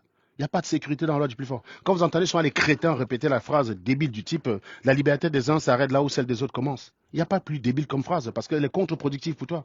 Si ta liberté s'arrête là où la mienne commence, ça veut dire que si je suis plus fort que toi, je t'écrase. Et si quelqu'un est plus fort que moi, il m'écrase. Et la force n'est pas que dans l'ongoum. À l'évidence, je peux être plus fort qu'un Game Carole qui est là. Mais jusqu'à ce que je croise Nganou, lui, il va me faire leader. Mais Nganou n'est pas à l'abri que la tantinade Marcel qui est là, sorte un col 45 et lui fasse leader son tour. Donc tu vois que malgré la montagne de muscles qu'il a, qu'est-ce qu'il est devant une balle? Une balle va le faire s'effondrer direct. KO. KO immédiat. La balle, c'est KO. Bien visé, c'est KO. Donc même la tontinade avec un col 45 fait leader en Nganou. Dans ce système, personne n'est en sécurité. Donc la fameuse phrase, comme vous entendez à chaque fois que quelqu'un vous dit la liberté des insiders, c'est quelqu'un qui est pour la jungle. Cette phrase, c'est la jungle. La loi du tous contre la loi du tous contre tous en fait. Vous n'aimerez pas vivre là-dedans. On est libre en respectant un cadre, en respectant les règles, à condition que tout le monde joue le jeu. Tout le monde respecte la règle. Quand on dit que c'est la loi pour punir une personne, tout le monde doit jouer le jeu. Vous ne pouvez pas vivre dans un pays, vous dites le Cameroun doit être un état de droit, et tu es le premier, quand tu attrapes un voleur, tu le fouettes. Tu considères qu'il faut le mettre le pneu au cou. Ce que ce Chinois fait, il fait ce que les Camerounais font. Il sera arrivé dans un pays humaniste, où les gens sont humains les uns envers les autres. Il n'aurait jamais l'idée de faire ça. Un Chinois ne peut pas faire ça en France. Non, mais montrez-moi un Chinois. Qu'est-ce qui peut prendre la tête à un Chinois et il fait ça en France? Dites-moi dans quelles conditions. Même à un Noir en France, il ne peut pas faire ça. Le même Chinois, il arrive en France, il embauche les Noirs, le Noir vole ses pattes, il ne va pas le faire. Il ne le fera pas. Mais il le fait en noirie. Au lieu d'aller d'agresser le Chinois et de dire ah, c'est le retour de l'esclavage, non. C'est exactement prendre ce que vous êtes. Je veux dire, j'ai souvent l'impression que le Noir, quand on lui prend sa réalité, on le jette en pleine figure, il n'accepte pas. Le Noir n'aime pas regarder la merde qu'il a chié lui-même. Et nous, ici, on est là à chaque fois, tu as chié, on prend, on met sur ta figure. Voilà ce que tu as fait. C'est toi qui as fait ça, connard. C'est pas quelqu'un d'autre. Il est le premier à le faire, il ne regarde pas, il dit ça sent, ça sent, ça sent, ça sent. Non, c'est toi qui l'as fait, connard. Ce que le Chinois l'a fait, c'est votre responsabilité. C'est vous qui permettez ça de se produire. C'est à cause de vous. C'est votre rapport avec la loi. Vous estimez que non, puisque la justice est défaillante, on doit brûler le voleur. Le Chinois, il comprend ça aussi pareil. Puisque la justice est défaillante, pourquoi je vais aller porter plainte quand vous-même vous dites que votre justice ne marche pas? Vous me demandez, moi, d'aller porter plainte d'une justice à laquelle vous-même vous ne croyez pas. Mais il faut être débile pour faire ça. Je vous dis, même un Français au pays, il aurait des raisons de le faire. Hein. Heureusement que leur éducation ne leur permet pas de le faire. Ils auraient des bonnes raisons de le faire. Tu ne peux pas demander à un Chinois de respecter, de porter plainte dans un pays où toi-même, quand tu attrapes le voleur, tu vas le brûler. Il faut arrêter ça. Il faut arrêter. Donc arrêtez cette hypocrisie à la noix. C'est de l'hypocrisie pure et simple. Le Chinois vous révèle ce que vous êtes. Je n'ai même pas compris que ça puisse vous choquer. Moi, j'étais mort de rire. Et d'ailleurs, quand les gens m'appellent souvent nègre de maison, nègre de maison, c'est ça. C'est le nègre qui rêve de fouetter ceux qui sont dans la plantation. Mais ce gars-là, il a le bon rôle. Il y a plein de gens parmi vous, je rêverais de fouetter moi-même et les renvoyer dans un champ de canne. Il y en a plein parmi vous là qui sont libres là. Je ne sais pas à quoi vous êtes libre. Vous êtes depuis qu'on on vous a libéré, vous êtes là. Mes grands-parents étaient esclavagisés. Tu as encore l'esclavage dans ta tête. Tu veux qu'on te libère pourquoi? Non, vu que tu as encore l'esclavage dans ta tête, on te fait vivre ça. Du coup, on te met dans, on te met, on te met dans, comment dire, on te renvoie dans ton champ de coton. Maintenant, l'animal qui vient ici qui dit le Chinois a raison de le faire, non, je ne suis pas d'accord. Moi, je vous dis, c'est le reflet de votre personne. Mais je ne suis pas en train de dire que je suis d'accord avec ça parce que j'ai vu quelqu'un venir dans un de mes commentaires dire que le Chinois a raison parce que le gars a volé. C'est très bien. C'est justement ça. Jusqu'au jour où ça va être ton petit frère. Jusqu'au jour où la personne qui va faire ça va être blanche. Subitement, tu vas arrêter de dire qu'il a raison. Vous avez remarqué que quand on est en train de tabasser un voleur au Cameroun, les Camerounais disent toujours, posez-vous la question de ce qu'il a fait avant que les gens le tabassent. Quand un noir se fait aplatir par la police aux États-Unis, cette question ne vient pas. Non, non, non, non. Même s'il a fait quoi, on ne doit pas lui faire ça. Il devient humaniste. Facteur intégrant, les gars, facteur intégrant. Le blanc, c'est le facteur intégrant. Si on veut parler de la maçonnerie, le blanc, c'est le liant. Vous prenez du sable, vous mélangez avec l'eau, vous voulez faire un papa avec, ça ne marche pas. Le ciment, c'est le liant. Le blanc, c'est le liant. C'est celui qui vous permet de garder une cohésion. Quand il n'y a pas le blanc, vous êtes comme le sable qu'on a mélangé avec l'eau. Mais dès qu'on met le blanc, hop, il y a le lion. Là, vous pouvez vous agglutiner, vous pouvez devenir fort et dire non, on est contre la violence, on est contre l'injustice, on est contre l'inhumanisme, on est humaniste, hein, nous sommes des êtres humains comme vous. Non, non, vous n'êtes pas des êtres humains, les gars, vous êtes des gorilles, vous êtes des animaux. Vous êtes des animaux.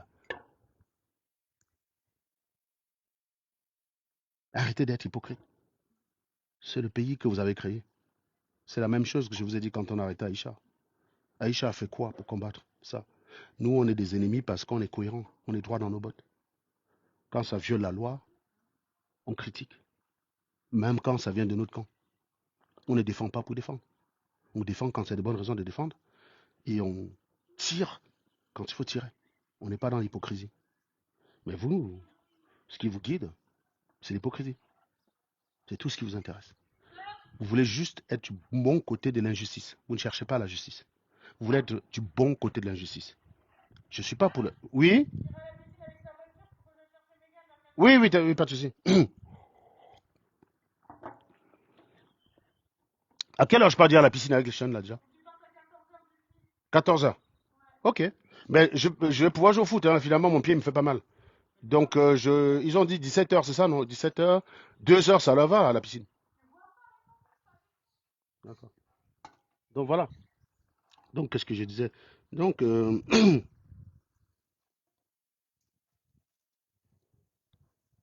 au jour d'aujourd'hui, les mêmes qui nous ont attaqués, nous ont qualifiés de traîtres, de tous les noms, ont même parfois demandé qu'on soit agressé dans les gares, sont les mêmes qui insultent Maurice Kamto. Et ça, j'arrive pas à comprendre pourquoi.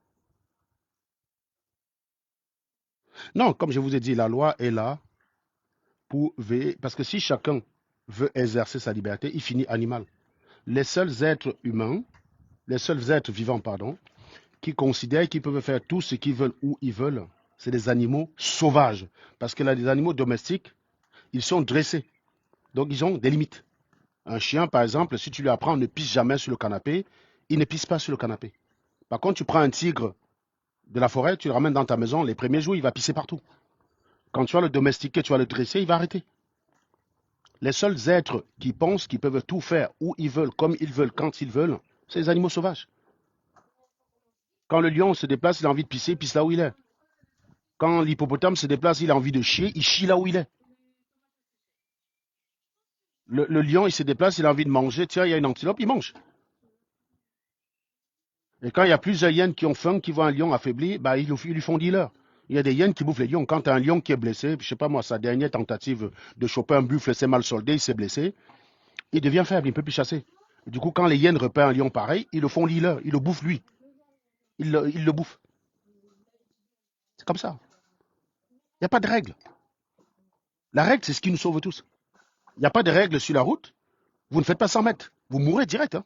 Si les gens ont la liberté de rouler n'importe comment, si chacun veut exercer sa liberté, ben, il y a mort. C'est quoi une personne qu'on cogne, un piéton qu'on cogne? C'est un piéton qui a voulu exercer son droit de traverser la route au mépris des règles du code de la route. Il faut regarder à gauche et à droite avant de traverser. Il y a une règle. Il n'a pas regardé, il a voulu traverser, il a dit je traverse, hop, il s'est fait heurter par la voiture. Ça peut être un chauffard qui a voulu exercer son droit de rouler malgré tout. Le feu est rouge, vous avez un piéton qui veut traverser, vous vous arrêtez, c'est ça la règle. Mais lui, il a voulu exercer son droit de rouler quand même. Ben, il a cogné un piéton. Le permis, le code de la route, c'est nous qui renonçons à nos libertés, à ce qu'on peut faire au volant. Nous renonçons indifféremment, mais pour se protéger, on renonce, on respecte le code de la route et on se protège. En renonçant à faire n'importe quoi sur la route et en se soumettant au code, on restreint nos libertés, mais on garantit nos chances d'arriver à destination. La loi, elle est là pour protéger. La loi, c'est une restriction de liberté par définition. C'est la même chose qu'on fait dans un État. Si chacun veut faire ce qu'il veut, je ne sais pas moi, tu te lèves le matin, tu as Jean-Bernard qui veut le couetou de la matière et dit, bon, la matière, tu as vu mon goum, non? Je suis fort. Donc tu me donnes pas ça, sinon je te fais dealer. Ben, la matière qui a peur, qui a grandi dans un système où le plus faible, le plus fort a raison, eh ben, elle donne le gésier. Et le matin, qu'est-ce qui va se passer? Tu as Mustapha Mbombo qui est là, qui va débarquer, qui va dire, écoute Jean-Bernard, ici maintenant, c'est moi le boss. Le couetou là, maintenant, il est à moi. Tu dégages, tu comprends? Tu me laisses le couetou là. Je ne veux plus t'entendre. Et toi, Jean-Bernard, qui n'a pas eu envie de lire l'heure, il rapplique. C'est ce qui se passe d'ailleurs dans la nature. Vous avez parfois le guépard qui poursuit sa proie, qui liquéfie l'animal. Au moment où il s'apprête à déguster, tu as le lion qui débarque. Il est obligé d'abandonner et fuir pour monter dans l'arbre. Parfois, au moment où il s'apprête à déguster, tu as la hyène qui débarque. Donc, le guépard était plus fort face à l'antilope, mais un groupe de hyènes sont plus fortes que lui. Et quand le groupe de hyènes est en train de vouloir dépecer la proie, tu as un groupe de lions qui débarque. Bah, la hyène, elle se barre. C'est ça la nature. C'est comme ça que ça marche. Jusqu'à ce que tu aies un chasseur quelque part avec son gun qui dit tiens, je veux la peau, je veux la peau de ce lion, et bam, il liquéfie le lion. Voilà, je veux dire, c'est comme ça la nature. Si vous vivez comme ça, c'est ce qui va se passer. Et on n'est pas à l'abri justement que le Mbombo qui se sentait plus fort que le Jean Bernard, lequel se sentit plus fort que la matière, se retrouve en face de la tontinade qui veut venger la junte féminine, cette fois avec une carabine, et fasse dealer en Mbombo. Et lui aussi, il passe des vies à trépas. Et on n'est pas à l'abri que le fils de la tontinade, là vous dites la tontinade, elle est la plus forte, elle est le sommet de la chaîne. Ah bah oui, mais sauf qu'elle peut s'endormir, et son fils qui a 10 ans, qui veut venger sa maman, qui ne veut pas avoir une maman tueuse, vient la poignarder en plein cœur. Il n'y a pas de sécurité, les gars. Dans ce monde-là, il n'y a pas de sécurité. Personne n'est en sécurité. Il ne faut jamais valider ce genre de truc, même si ça touche les gens que vous n'aimez pas. En étant à tout moment contre ça, vous vous protégez vous-même. Mais vous ne vous rendez pas compte. Je vous ai dit ici que les gens comme les Aïcha Kamoise ont parfois demandé qu'on enferme des personnes au mépris des procédures. Qu'est-ce qui se passe avec Aïcha Kamoise au Cameroun? Vous croyez que la procédure est légale? Vous croyez que la procédure est réglo? Non. Bien que la diffamation est punie au Cameroun, bien qu'elle soit punie, je suis tout à fait d'accord avec ça, il n'y a pas de problème, bien qu'elle peut être punissable d'une peine d'emprisonnement, mais pourquoi le cas d'Aïcha va aussi loin alors que la plupart du temps, ça s'arrête là? Vous êtes le reflet de votre société. Quand moi j'étais jeune, on insultait Paul Biya à l'université. On disait Paul Biya, ta maman. On écrivait. On disait Paul Biya, le gros cul de ta maman, c'était écrit. On écrivait ça sur des tableaux, sur des barbières. On insultait Biya, on insultait le recteur de la faculté. Il n'y avait jamais d'enquête pour essayer de savoir qui a écrit ça. C'était drôle, c'était des étudiants qui s'amusaient. Depuis le hold-up électoral, quand j'ai dit à Paul Biya, le gros cul de ta maman, vous avez une partie des Camerounais qui ont dit on doit t'arrêter parce qu'il y a un animal qui a eu du zèle qui a lancé une plainte contre moi. Ça a excité les gens. Vous avez une moitié de gens qui disent on doit arrêter Serge parce que c'est inacceptable. Il a insulté les parties génitales d'un maman du président, une dame qui est morte depuis des années. Mais voilà, il fallait quand même qu'on m'arrête pour ça. Vous avez d'autres à côté qui faisaient semblant d'être logiques. Ils faisaient semblant d'être humains, qui disaient ben non. Comment vous pouvez dire qu'on doit. Comment vous pouvez vous battre pour la dignité d'une dame qui est morte alors que des mamans se font tuer dans le nozo? C'est insultant. Ils avaient l'air humanistes parce que mes propos étaient mes propos étaient en faveur de leur camp. Quand j'ai commencé à me retourner contre eux parce que certains étaient pires que ceux que je combattais côté Paul Biya, c'est eux qui demandaient qu'on m'arrête.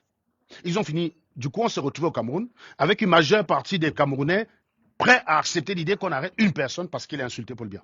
Et qui c'est qui a payé cher là-dedans? C'est le jeune qui, sur un sion, dans les bananeraies du Openja, a dit Paul Biya, ta maman.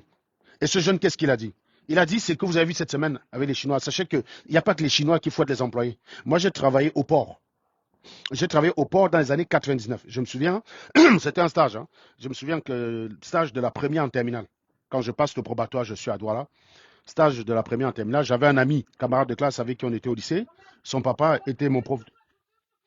Qui, moi?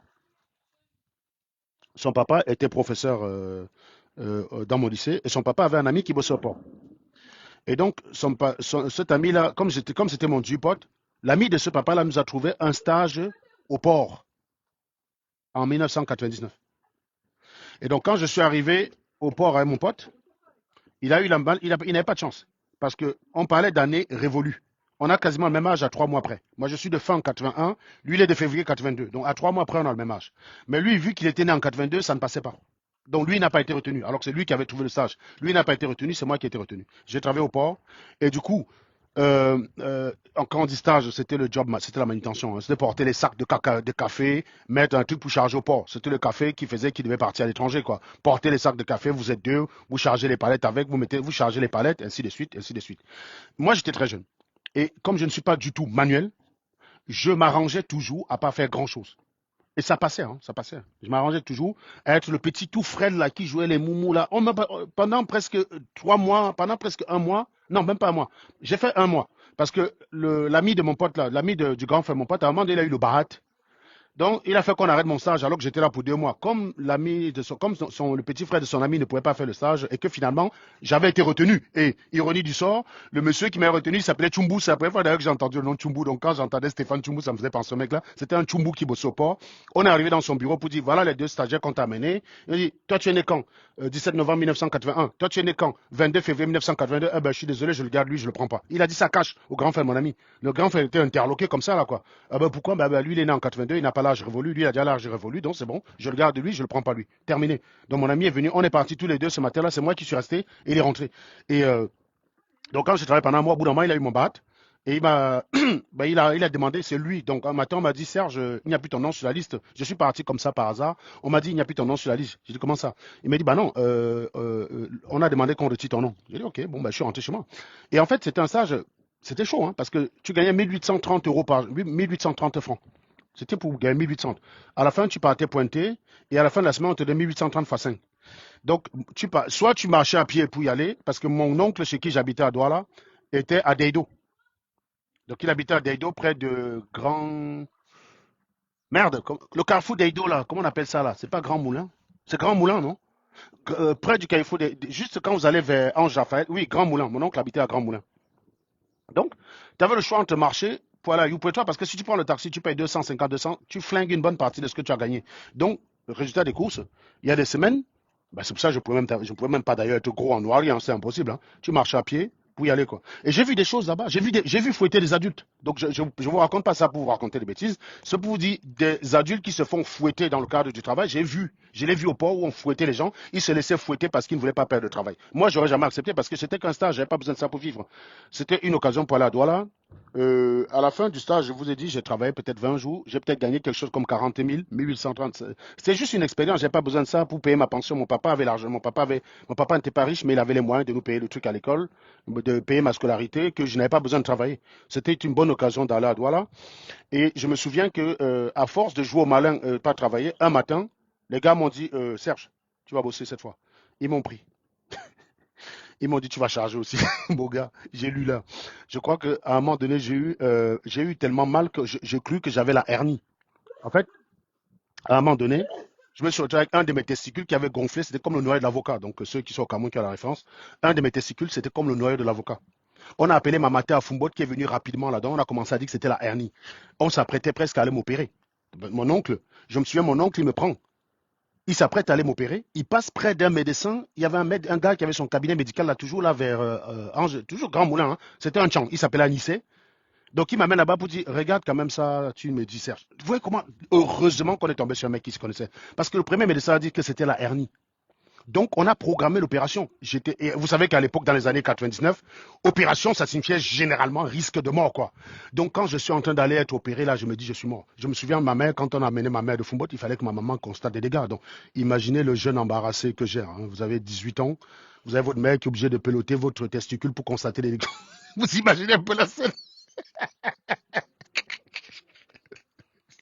Tu es obligé, puisque la maman, on l'a dépêché de Fumbo, elle est venue en urgence parce que son fils, il a un testicule qui est devenu gros comme ça, et, et on va l'opérer, quoi. Donc j'ai failli finir avec une couille, quoi. J'ai failli finir. Désolé, j'ai souvent de ces histoires. Euh, donc, donc on m'arrête. C'est donc là que, quand on est en train d'aller avec ma mère et mon oncle à l'hosto, on s'arrête chez ce médecin-là qui s'appelle Anissé. Anissé regarde, donc lui aussi me pelote les couilles naturellement. Il dit, mais non, ça c'est pas l'araignée, ça qui vous a dit que c'est l'araignée. Bah, mon oncle dit, bah, c'est un médecin qui l'a. Non, non, non, non, non, non, non, non, non, non, non, vous n'opérez rien là-dessus, hein. C'est pas la hernie. Non, non, il a ce qu'on appelle l'orchite. Je dis, mais c'est quoi ça l'orchite? Inflammation du testicule. Donc son testicule est inflammé. Tu as fait beaucoup d'efforts récemment. Ouais, ouais, disons que je fais un stage au port et pendant longtemps, j'ai quand même réussi plus ou moins à échapper à la manutention. Et puis la semaine dernière, les gars m'ont dit, tu vas travailler ton argent. Donc, oui, j'ai porté les sacs. Je me dit, bah voilà, c'est ça. Donc, tu as attrapé l'inflammation du testicule. Voilà. Donc, il m'a prescrit deux, trois médicaments. On va vous le ramener à la maison, vous n'allez rien opérer dessus. Ah, j'ai dit, Dieu existe! J'avais peur qu'on aille me couper, je vous dis. On serait allé me couper les testicules. On serait allé me couper les testicules, m'enlever une bille, quoi. Et en plus, à ce moment-là, hein, c'était vraiment, et heureusement, parce qu'après ça a guéri. Parce que moi, quand je suis arrivé pour les vacances, donc il y avait déjà un gésier dans les parages que j'étais en train d'ambiancer. Donc quand le testicule commence à gonfler, les mecs ils sont inquiets pour moi, on me parle d'opération, je suis en train de réaliser que je risque bac de doule sans grimper le gésier là quoi. C'est ce qu'il y a dans ma tête. Dans ma tête, j'ai dit, oh putain, ben putain, comment je vais faire là? Elle s'appelait Chantal, elle s'appelait Eboko Elisabeth Chantal. Euh, elle s'appelait Eboko Elisabeth Chantal. Elle habitait dans une maison en barrière près de chez nous. Donc euh, je la croisais très souvent à l'eau quand on allait porter l'eau.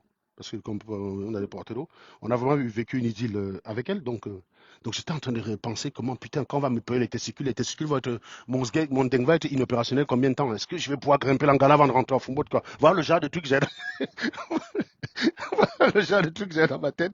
Voilà que, bonne fin de journée à Barim. Voilà le genre de truc que j'avais dans ma tête. Et puis finalement, j'ai pris le médicament que le docteur Anissa a prescrit. J'espère qu'il a encore envie. S'il n'est plus en vie, paix à son âme, parce qu'il n'était pas très jeune à l'époque, j'ai pris les médicaments, le truc a commencé à baisser tranquille, quoi. Voilà. Donc, oui, c'est pour dire que pendant ce stage-là, à Youpoué 3, j'ai vu les adultes se faire fouetter par des responsables, des adultes. J'étais choqué. J'ai dit, mais comment les gars peuvent accepter ça? Le pauvre. Vous avez des gens qui marchaient le matin, qui venaient, il n'y avait pas leur nom sur la liste de ceux qui sont retenus pour travailler. Donc, vous savez que parfois, je vous dis, hein, le pays, il a dur. Hein. Et j'ai vu aussi d'autres types d'abus. J'ai connu un gars là-bas au port qui racontait comment lui, quand il veut une gars, il n'a pas besoin d'aller chez Limbok. Il voit une fille qui vend les arachides sur sa tête. Mamie, viens ici. Ton plateau, là, c'est combien? Le plateau, la valeur totale, c'est 2000. Bon, je te baille tout Ongo. Comme ça, du coup, tu n'as plus à vendre, quoi. Et voilà comment la meuf. Et la meuf se retrouve avec un dilemme. Elle a la possibilité de marcher dans tout droit, là, toute la journée pour vendre ça et gagner 2000. Ou elle a la possibilité, de liquider les 2000 contre une partie jambe en l'air. Beaucoup de filles choisissaient cette option-là. Vous voyez comment la nature ne laisse pas beaucoup de choix. Vous ne pouvez pas dire ça à une personne en Europe. Mais la misère du pays fait qu'on est prêt à accepter beaucoup de choses. Oui, c'était l'orchite. Oui, orchite, oui. Vous tapez sur Internet orchite, je crois que c'est inflammation du testicule. Regardez comment la nature. C'est pour ça que quand je vous vois tomber sur les Cynthia Fiangan, je vous dis, non, c'est l'échec de notre société. Cynthia Fiangan, c'est l'échec de notre société à protéger les plus faibles. Si une jeune fille a le choix, il y a des choses qu'elle ne fera pas. Quand je vois les gens qui disent argent facile, tu peux pas aller vendre les arachides comme d'autres. Non, c'est pas simple. Prenez un plateau d'arachides, baladez-vous dans tout doigt là. Les gens font ça parce qu'ils n'ont pas le choix. Les gens font ça parce qu'ils n'ont pas le choix, je vous dis. Tu vois la vendeuse d'arachides là, tu lui proposes que vienne tous les jours chez moi, tu me tailles le ndeng. Je te donne le double de ce que tu gagnes. Elle va accepter parce que le calcul est vite fait. Hein. Ce n'est pas une affaire de dignité humaine. Tu dois marcher presque 20 km le même jour pour vendre un plateau à 2000 francs CFA. 2000 francs CFA, c'est 3 euros pour ceux qui sont nés en Europe qui m'écoutent. 2000 francs CFA, c'est 3 euros. Tu dois marcher toute ta journée pour 2000 francs CFA. Quelqu'un te dit, gars, et surtout avec la chaleur de Douala, là. Parce que Douala, c'est une ville très chaude et très humide. C'est exténuant de te balader, marcher là-bas.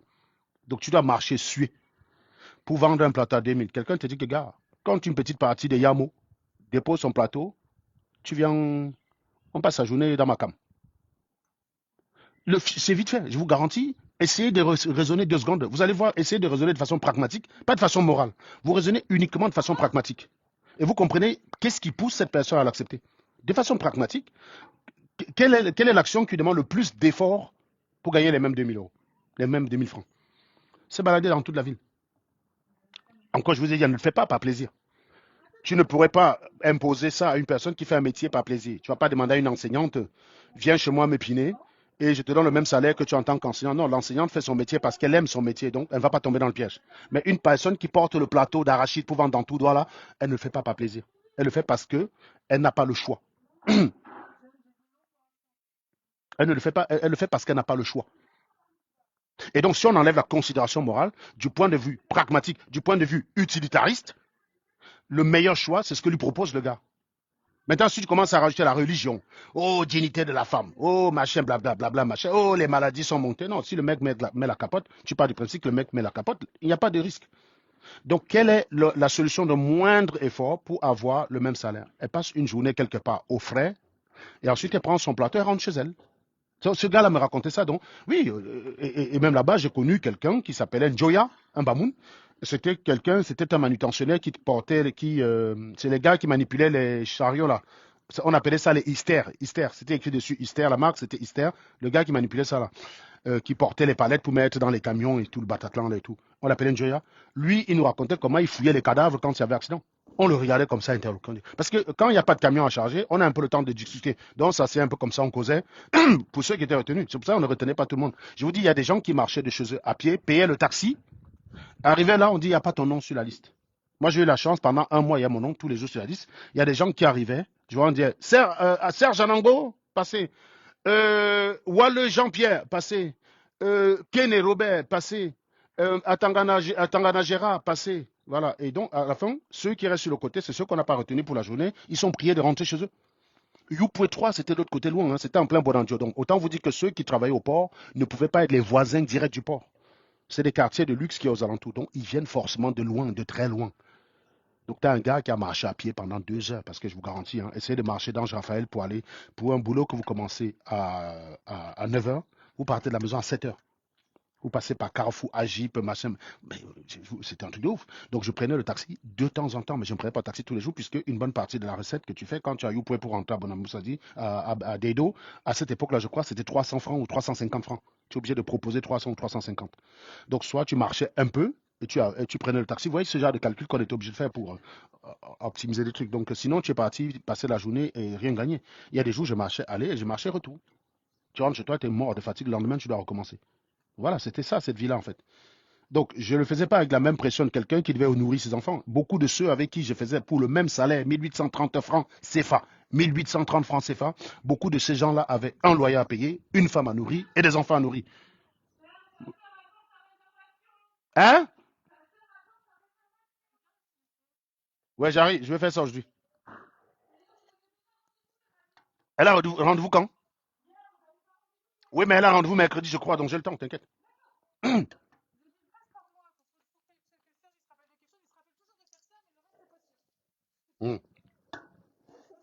Oui, parce que quand on passe par toi ou Sean, vous êtes deux chieurs.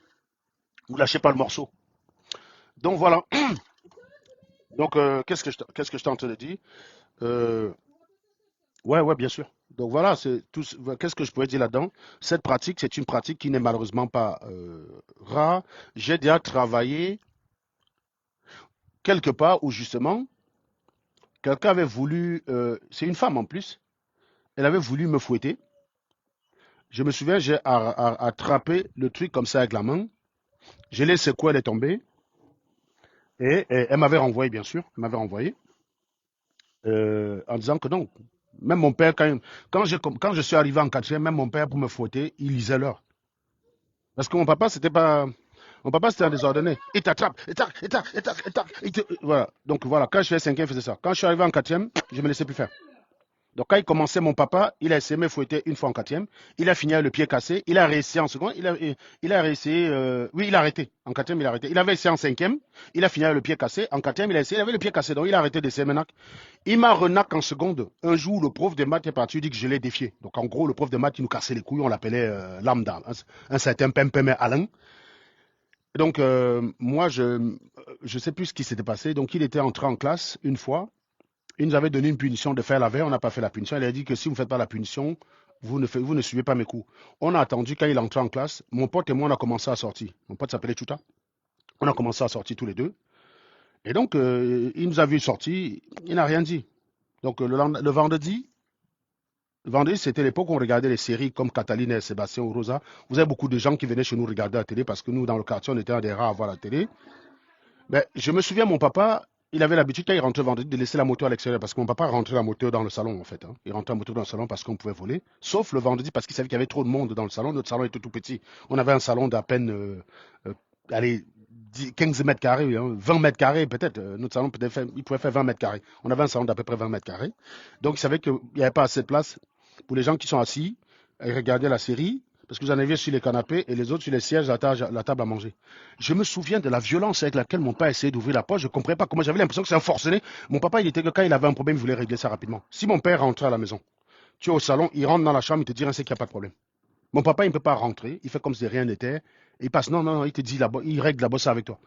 Et mon papa, je pense que quand il a appris par le professeur là que je l'ai défié, ah, mon papa, il détestait l'idée qu'on défie un prof, hein. Il me disait, tu n'es rien. Le mec, il a fait l'école normale, tu n'es rien devant lui. Tu fermes ta gueule quand il parle. D'accord, tu ne peux pas avoir raison. Mon père, il ne cherchait pas à savoir l'histoire que quand tu as discuté avec un prof, non, son raisonnement peut être faux parce que les propriétés mathématiques disent que on doit plutôt faire. Hey, il a fait l'école normale, tu n'as pas fait l'école normale, tais-toi, arrête, arrête, arrête, arrête, arrête, arrête, arrête. Tu ne peux pas discuter avec un prof. Tu te tais, point. Bon, en terminale, je l'écoutais plus parce que j'avais un prof de physique il disait plein de conneries et je le rattrapais. Mais après, je l'écoutais plus, puisqu'après, j'ai expliqué à mon papa que non, non, non, non, non. C'est pas une affaire de je défie le professeur. J'avais expliqué à mon père qu'il y a des propriétés que tu apprends à l'école, ces propriétés te permettent d'établir un certain nombre de choses. Quand il y a violation de ces propriétés, ça veut dire que le raisonnement est faux. Voilà. Maintenant, tu n'es pas capable de juger, ne me dis pas que le professeur a forcément raison, tu n'en sais rien. Mais il a fallu que j'ai cette discussion une fois en première ou en terminale avec mon papa pour qu'il se détende un peu sur cette question. Sinon, pour lui, le professeur avait raison, l'élève n'avait pas raison. Point à la ligne, comme ça. Donc, tu peux même pas discuter au professeur. Hé, tu es qui? Tu es qui? Voilà. Donc, quand on égoudit ça à mon père, je pense que mon papa, en rentrant sur sa moto, il pensait à ce qu'il allait me faire à la maison. J'ai dit, le pâté là, il a roulé en se disant que dès que je vais attraper Serge, putain, je vais le faire. Le gars, il était fou en essayant d'ouvrir la porte. Il était fou en essayant d'ouvrir. Il était d'une brutalité.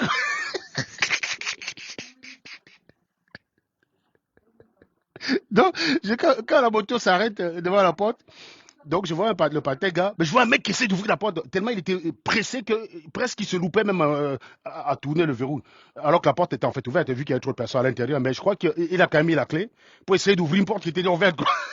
Il était là confoncé. Quand il est rentré dans la maison, mets-toi assis, mets-toi à genoux. Donc il a compris qu'en fait, il ne fallait plus m'attraper brutalement pour dire que tu veux maintenant machin, parce qu'il finissait à le pied cassé. Il m'a dit, mets-toi à genoux, mets-toi à genoux. Bon, il savait que bon, forcément, j'allais obéir, quoi. Donc je me mets à genoux. Donc il sort la ceinture, il enlève vraiment la ceinture comme ça. T'as la main, tu es parti défier le professeur de mathématiques, hein, devant les gars du quartier qui étaient venus regarder la série, hein. Donc je suis obligé de faire comme ça. Tac, tac, tac, tac, tac, tac. Donc quand il a atteint, j'ai dit, bon, c'est bon, ça va, ça suffit. Ça va, ça va. Oui, j'ai fini dans 2 minutes. J'ai dit, non, non, ça suffit, ça suffit. Voilà. Donc c'est pour vous dire que moi, je n'étais pas le genre à me laisser fouetter. Donc, quand je vois un adulte, quand je vois un adulte qui montre ses fesses pour qu'un autre adulte le fouette, moi, je ne comprends pas où on en est avec la dignité. Je ne pouvais jamais laisser ça. Je ne pouvais jamais faire ça. Donc, euh, mais pour vous dire que c'est pas, faut pas être choqué pour ceux qui sont dans la diaspora et qui sont choqués de voir ça. C'est des scènes courantes. Ça marche parce que tu te laisses faire. Et aussi, parfois, pour le voleur qui est pris, puisque ce mec est accusé d'avoir volé des pâtes, pour le voleur, je pense que dans sa tête, c'est la moins pire des choses qui peut lui arriver parce que on a déjà habitué un voleur que ton destin, c'est de finir avec un pneu autour du cou. C'est ce qu'on a expliqué au voleur. On leur a dit que quand tu voles, on peut te mettre le pneu autour du cou. Donc, ce gars-là, quand il se voit en train d'être fouetté comme ça, il s'est dit peut-être que ça va, je m'en sors plutôt bien. Je ne sais pas s'il était salarié dans l'entreprise ou c'est quelqu'un qui essaie de subtiliser un paquet de pâtes parce qu'il paraît qu'il subit ça pour un paquet de panzani. Panzani, les gars, panzani, un paquet de panzani. Donc, je ne sais pas si c'est un salarié qui a subtilisé un paquet de pâtes. On lui a dit on va te corriger au lieu de te jeter à la vindicte populaire.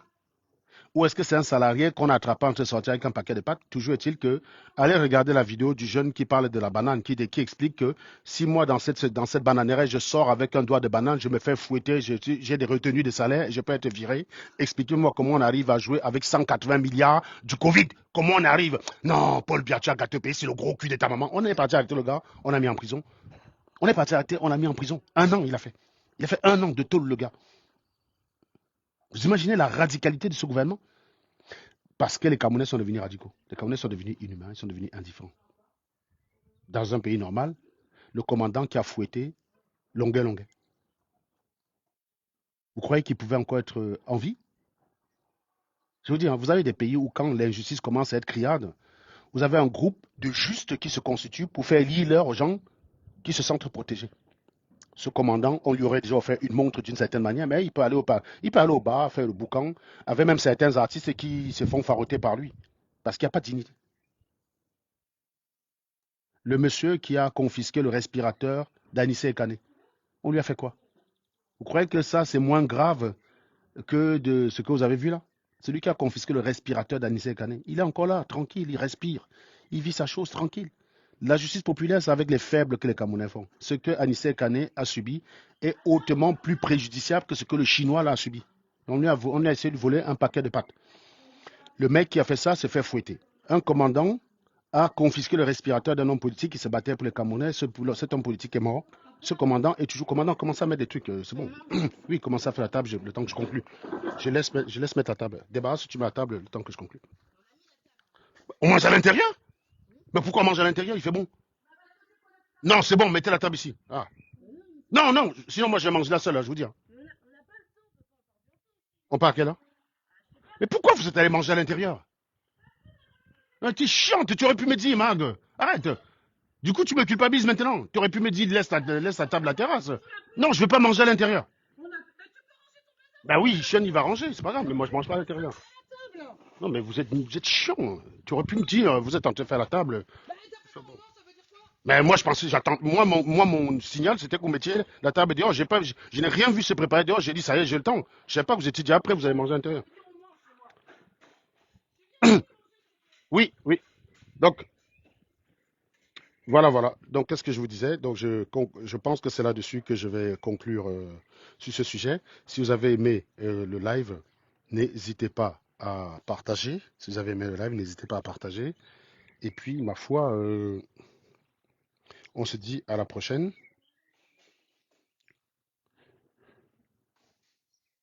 Pardon. On se dit à la prochaine. Voilà, vous pouvez partager à vos familles. Et puis, ben, naturellement, on se dit à la prochaine. Voilà. Bonne journée à vous tous. Bon, je vous montre quand même le barbecue. En mode barbecue. De la bonne tomate, ça c'est très très bon. Des frites. Et là, c'est quoi ça? C'est patate douce. Voilà, patate douce.